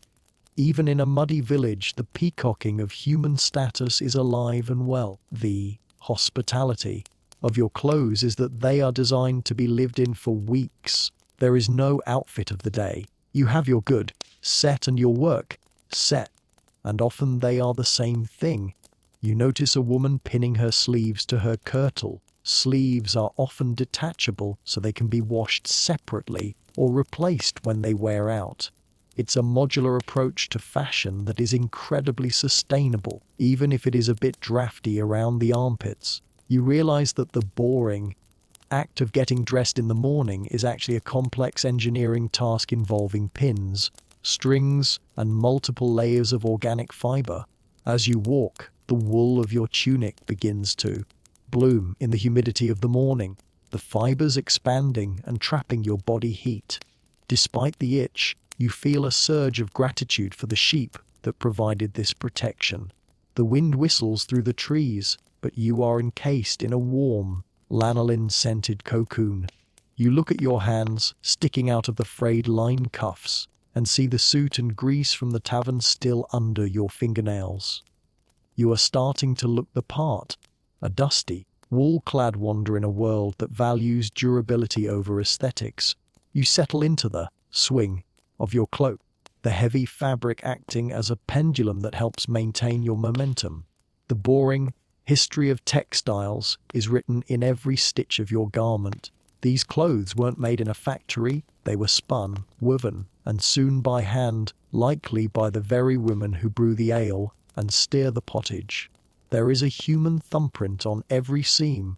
You pull your hood a little tighter, the wool scratching against your chin, and find a strange comfort in the itchy, heavy, colorful reality of the 14th century road. The road stretches on, and livelihoods, but your thoughts remain tethered to the woman you saw silhouetted against the steam of the vats back at the tavern. You are now reflecting on the role of the Brewster wife, the powerhouse who truly kept the medieval world lubricated. While the host may have been the face of the establishment, the liquid gold in your cup was the result of a woman's mastery over chemistry and timing. Historians still argue whether brewing was one of the few avenues for female economic independence in the Middle Ages, or if it was simply seen as an extension of housewifery that the patriarchal system allowed because it was too messy and labor-intensive for men to bother with. You probably won't survive this, or at least your arms wouldn't, as you consider the sheer physical toll of being a Brewster. To make a single batch of ale, she had to haul hundreds of gallons of water from the village well, stir massive, scalding vats of mash with a heavy wooden oar, and manage the precise temperature of the ferment without a single thermometer. You saw her last night, her face flushed red from the heat and her apron stained with yeast, moving with a wary authority. If her ale turned sour or ropey, the entire village would know by noon, and she could face the cucking stool, a public humiliation where she'd be dunked in the local pond for selling poor quality goods. It was a high-stakes, high-stress career that required the nerves of a bomb technician. A quirky or fringe tidbit about these women is the origin of the witch stereotype. Many historians believe that the classic image of a witch, the tall pointed hat, the bubbling cauldron, the broomstick, and the black cat, actually comes from the medieval Brewster. Brewster wives wore tall hats to be seen over the crowds in the market. They used cauldrons for the mash. They placed a broom, the alastake, over their door to signal a fresh batch, and they kept cats to protect the precious grain from mice. You realize that the scary witch of your childhood was likely just a hardworking small business owner trying to maintain her profit margins in 1350. Mainstream history often overlooks the fact that brewing was a community service. Because ale spoiled quickly and livelihoods, a Brewster had to time her production with the needs of the village. She was the mistress of the natural clock. You notice the grain fields alongside the road and see them not as boring agriculture, but as the raw data for her next batch. She had to understand the quality of the barley, the hardness of the water, and the secret properties of the groot herbs she gathered. She was a chemist in a world that didn't know what an atom was. a woman who used her senses to guide a microscopic process she couldn't see but deeply understood. The sensory detail of her work is etched into the tavern itself. The scent of sweet, malting grain that clings to the rafters, the sticky residue on the benches, and the thick, yeasty lees at the bottom of the barrels are all her signatures. You realize that the tavern wasn't just a building, it was her laboratory. While you were sleeping in the loft, she was likely waking up at 3 in the morning to check the wort, or to begin the grueling process of cleaning the equipment. There is no off-duty for a Brewster. The yeast never sleeps, and neither does the village's thirst. One of the more bizarre aspects of her role was her interaction with the ale tasters. In many towns, these were men appointed to ensure the Brewster wasn't cheating the public. You imagine her standing with her hands on her hips as a local official tastes her brew, his face a mask of bureaucratic scrutiny. It was a delicate dance of power. A successful Brewster had to be part politician, part scientist, and part laborer. You watch a woman in a nearby field, her back bent as she gathers herbs, and you wonder if she's gathering the yarrow or bog myrtle that will flavor the next round of drinks. The hospitality she provided was the foundation of the tavern's soul. The host might tell the jokes, but the Brewster provided the comfort. You feel the residual energy of that small beer in your limbs, a slow-release fuel that is currently helping you conquer the uphill grade of the road. She didn't just sell a drink, she sold the ability to keep going. In a world of back-breaking work, she was the one who provided the pause button. You take a moment to appreciate the boring logistics of her life. The scrubbing of barrels, the hauling of wood, the constant monitoring of the fire. As you look back one last time, you see the village church spire and tucked beside it, the sprawling roof of the tavern. You think of the Brewster wife as a guardian of the hearth, a woman whose hands were never clean, but whose work made the grime of the Middle Ages bearable. She is a reminder that history isn't just made by kings and knights. It's made by people who know how to turn grain into joy. You turn your face back to the road, the rhythmic thump of your staff a small tribute to the rhythmic stir of her oar. The road is long, but you are well fed and well hydrated, thanks to the hidden labor of a woman whose name will never appear in a textbook. You settle back into your stride, the boring history of the Brewster becoming a vivid, living part of your journey. You are walking on the energy of her ale, moving through a landscape she helped sustain, one barrel at a time.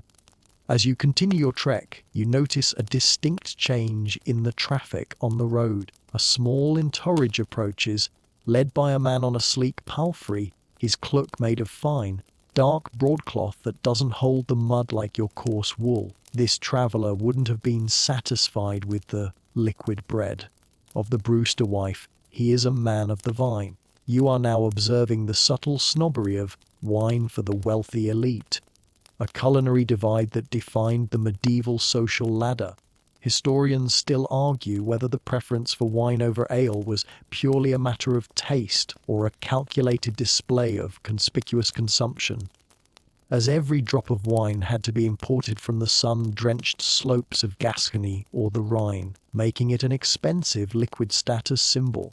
You probably won't survive this, or at least your wallet wouldn't.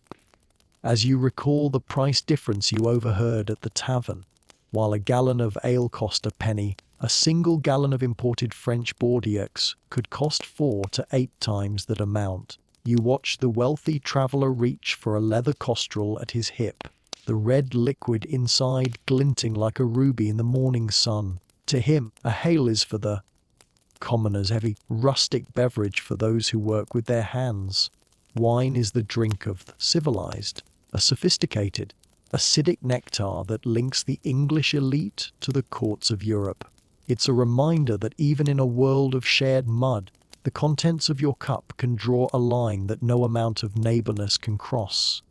A quirky or fringe tidbit about medieval wine is how it was actually consumed. Because it was transported in wooden casks across the choppy Bay of Biscay, it often arrived slightly off or oxidized. To fix this, medieval vintners didn't use chemistry, they used spices. They created hypocras, a wine heavily infused with ginger, cinnamon, long pepper, and massive amounts of sugar or honey. It wasn't just a drink, it was a medicine, a luxury, and a mask for a product that was essentially turning into vinegar. You see the merchant servant carrying a small chest, likely containing these precious spices, which are worth more than a laborer's yearly earnings. Mainstream history often notes that the Vintners' Company was one of the most powerful guilds in London, and for good reason. They controlled the flow of this prestigious commodity.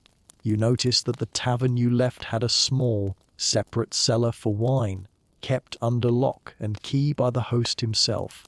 This wasn't for the village ploughman, it was for the visiting bailiff or the travelling knight.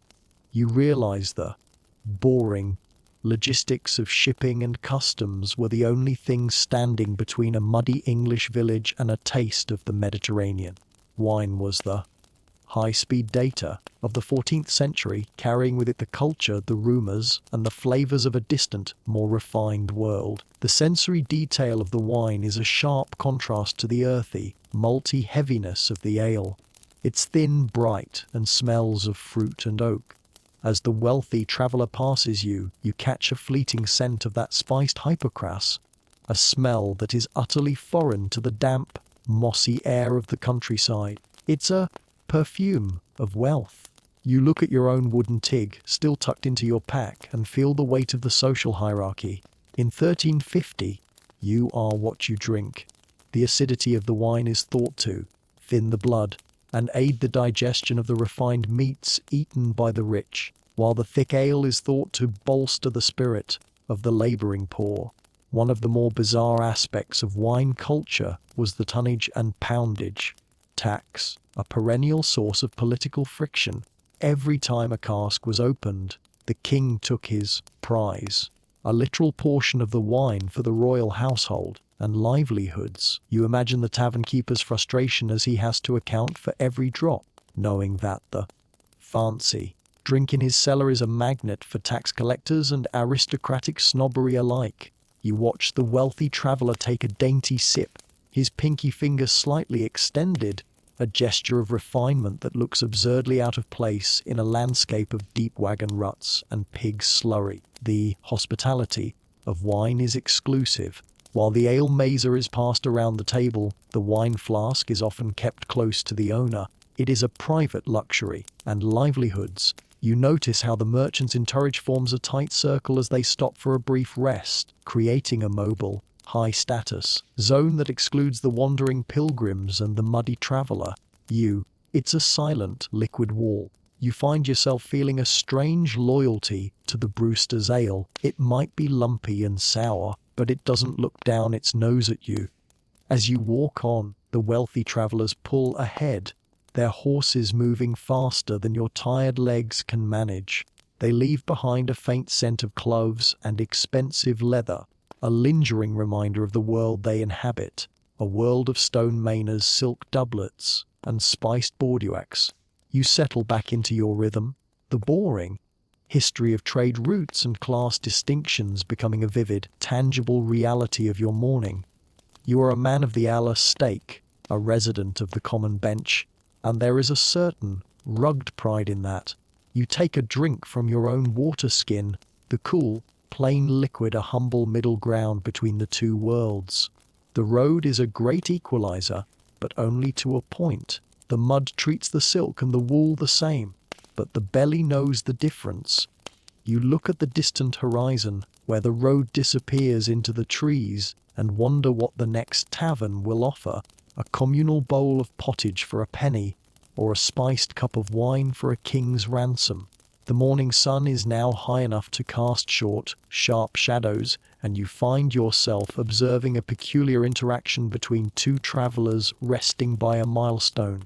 One man, a carpenter by the look of his tools, accidentally tips his wooden bowl, splashing a few drops of water onto the dry earth. He immediately pauses, his face paling, and performs a rapid series of gestures, flicking a bit of dust over his shoulder and muttering a rhythmic phrase in a dialect so old it sounds like stones grinding together. You are witnessing the 14th century world of superstitions and the evil eye, where every accident is a potential portal for bad luck. Historians still argue whether these rituals were a psychological coping mechanism for a world with no scientific explanations, or a folk religion that ran parallel to, and often collided with, the official teachings of the church. You probably won't survive this, or at least your modern nerves wouldn't, as you realize that in 1350 you are never truly alone. The air is thought to be thick with wights, helves, and the evil eye of envious neighbors. You watch as the carpenter's companion, a woman with a bundle of herbs tucked into her belt, draws a circle in the mud around their seating area. This isn't for fun, it's a warding. To the medieval mind, the tavern you just left was a safe haven not just because of its walls, but because the host likely had a witch bottle buried under the threshold or a piece of rowan wood nailed to the doorframe. You find yourself checking your own pockets, half expecting to find a lucky rabbit's foot or a piece of cramp bark to protect your aching legs. A quirky or fringe tidbit about medieval luck is the role of salt. Salt was expensive and essential for preservation, making it a holy substance. Spilling it wasn't just a waste of money, it was an invitation to the devil, who was thought to be perpetually hovering over your left shoulder. You notice a small leather pouch hanging from the woman's neck. It's a salt charm. Historians often find these tiny pouches in archaeological digs, sometimes containing a mix of salt, iron filings, and dried garlic. It's the medieval version of an antivirus program designed to keep malicious spirits from corrupting your physical health or your luck on the road. Mainstream history often emphasizes the age of faith, but as you watch these travelers, you see that their faith is a messy, vibrant blend of the Christian and the pagan. They might pray to Saint Christopher for a safe journey, but they'll also turn their cloaks inside out if think they've walked into a fairy ring in the woods. You notice the woman pinning a small, dried piece of a St. John's wort plant to her bodice. This was the Fugadamenum, the chaser of demons. To her, the plant's yellow flowers aren't just pretty, they are a biological weapon against the forces of darkness. You realize that the boring flora along the roadside is actually a pharmacy of magical protection for these people. The sensory detail of these superstitions is found in the rhythm of the day. You hear a man sneeze, and immediately 3 people shout, "God, help you!" Not as a polite greeting, but as a desperate prayer to keep his soul from flying out of his nose. You smell the sharp, acrid scent of asafoetida, or devil's dung, emanating from a traveller's pouch, a substance so full it was thought to drive away even the most persistent spirits. The world is a cacophony of protective sounds and smells. You find yourself walking a bit more carefully, avoiding the unlucky shadows of certain trees and feeling a strange, primal urge to touch the eye in your belt buckle whenever you see a black cat or a lone magpie. One of the more bizarre rituals you might see is the sin-eating, or the passing of the bread, though that's usually reserved for funerals. Here on the road, it manifests as a deep suspicion of the stranger's gaze. You notice that when you look too closely at a child in a passing cart, the mother quickly makes a sign of the horns with her fingers to deflect the evil eye. It's not that she hates you, she just doesn't know if your gaze carries a blight. You realize that in the 1300s, privacy isn't about data, it's about spiritual hygiene. You learn to keep your eyes on the road, offering a neutral, "God be with you," to anyone you pass, which serves as a verbal handshake that you mean no magical harm. The hospitality of superstition is that it provides a set of rules for an unpredictable world. if you follow the rituals, if you don't spill the salt, if you cross yourself at the crossroads, if you respect the old spirits of the well, you feel a sense of control. You watch a group of pilgrims stopping to leave a small crust of bread at the base of an ancient, gnarled oak tree. It's an offering to the genius Lucy, or the spirit of the place. To a modern observer, it's a waste of food. To them, it's a toll, paid to ensure the bridge ahead hasn't washed away. As the afternoon light begins to golden, the superstitions feel more real. The long shadows of the trees look a little too much like reaching hands, and the boring history of folklore becomes a vivid, breathing reality. You find yourself nodding in respect to the milestone, half believing that it might be watching you. You take a sip of your water, being careful not to spill a drop, and feel a strange, cold shiver down your spine that has nothing to do with the wind.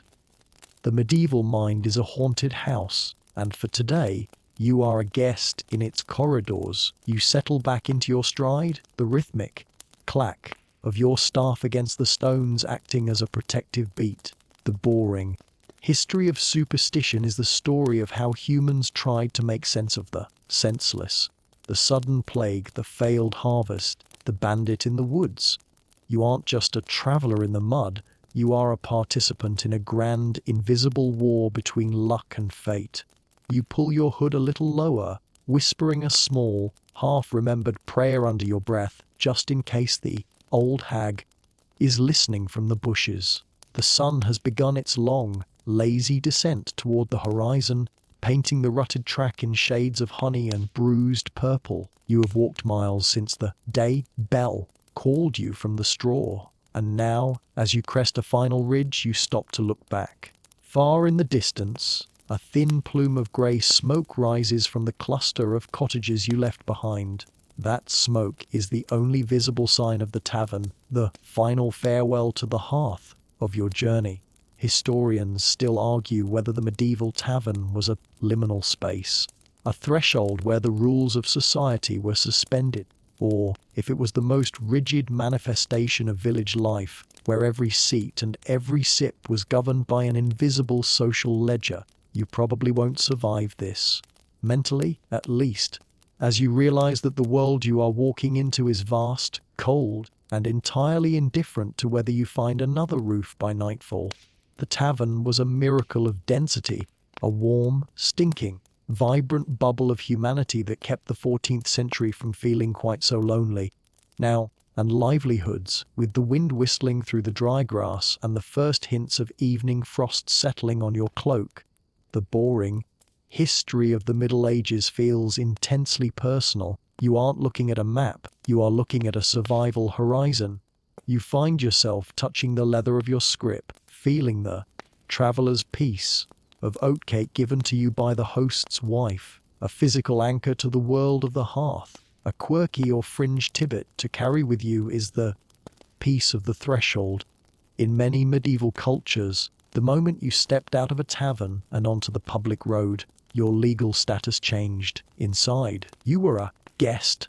Under the host's protection, outside, you were a wayfarer. Under the king's, you notice a stone marker by the road, a boundary cross. That signifies the edge of the parish. Crossing it feels like breaking a spell. The scents of the tavern, the rosemary smoke, the fermented yeast, the wet hounds, are being replaced by the scent of the coming night, damp stone, dying leaves, and the metallic tang of the stars. Mainstreams, history often ends the story at the tavern door, but the story actually lives in the long walk between lights. You see the pilgrims ahead of you starting to hurry, their shadows stretching out like long, dark fingers reaching for the next village. The hospitality you experienced wasn't just a transaction, it was a temporary truce with a brutal world. You realize that the boring logistics of brewing, the dull tallies of silver pennies, and the unremarkable routines of the Brewster wife were the threads that held your life together for one night. Without them, you are just a silhouette in the mud. The sensory detail of this final farewell is a softening of the world. The clack, of your staff is quieter now as the ground softens with the evening dew. The birds are settling into the hedgerows, their chatter a low, rhythmic background hum that mirrors the whispering hour of the tavern loft. You look at your hands, still stained with the soot of the hearth, and decide not to wash them. That grime is a souvenir, a layer of protection from a place that saw you at your most tired and gave you a seat by the fire. You feel a strange, paradoxical gratitude for the lice, the smoke, and the hard oak bench. They were the textures of belonging. As the light fades, you remember the mystery of the menu and the heart of the common cup. You realize that the tavern's greatest gift wasn't the ale or the pottage, it was the we. In a world where a single frost can kill and a single wound can end you, the tavern is where the I becomes the os. You watch the last sliver of the sun vanish behind the trees, and for a moment, the world is perfectly still. The boring history of the medieval tavern is actually the history of the human heart, seeking out the light in a dark and uncertain landscape. You turn your face toward the road ahead, where a distant, flickering light suggests another village, another ale stake, and another story waiting to be told in the smoky shadows. The road beneath your feet is fading now, the sharp ruts and muddy hollows smoothing over in the dim blue light of the gloaming. You can almost feel the weight of the day lifting from your shoulders, replaced by a heavy, velvet tiredness that pulls at your eyelids. The sounds of the medieval world, the clink of the mazer, the rustle of the straw, the low murmur of the friar's prayer, are all beginning to drift away, dissolving into a soft, rhythmic hum like the turning of a distant water wheel. You are safe now, tucked away from the cold drafts and the long roads, drifting on a sea of quiet history. The air around you is cooling, the scent of the wood smoke lingering only as a faint, comforting memory that whispers of warmth and shelter. Your breathing is slowing, finding its own steady pace, matching the slow pulse of the ancient earth. The flickering orange light of the tavern's hearth is now just a tiny spark in the back of your mind, a golden ember that warms you from the inside as you sink deeper into the soft, dark folds of the night. There are no more hills to climb, no more silver pennies to count, and no more outlaws in the shadows. There is only the stillness. Let the images of the wattle and dub walls and the shaggy thatched roofs fade into a soft grey mist. Feel the comfort of your own bed, a sanctuary far more certain than any straw pallet. The centuries are closing their heavy oak doors, leaving you in the peaceful, silent no. You are warm, you are protected, and the journey is finally at its end. The stories have all been told, the ale has all been poured, and the fire has settled into a gentle, glowing sleep. Close your eyes, let the world grow small and quiet, and drift away into the long, beautiful dark.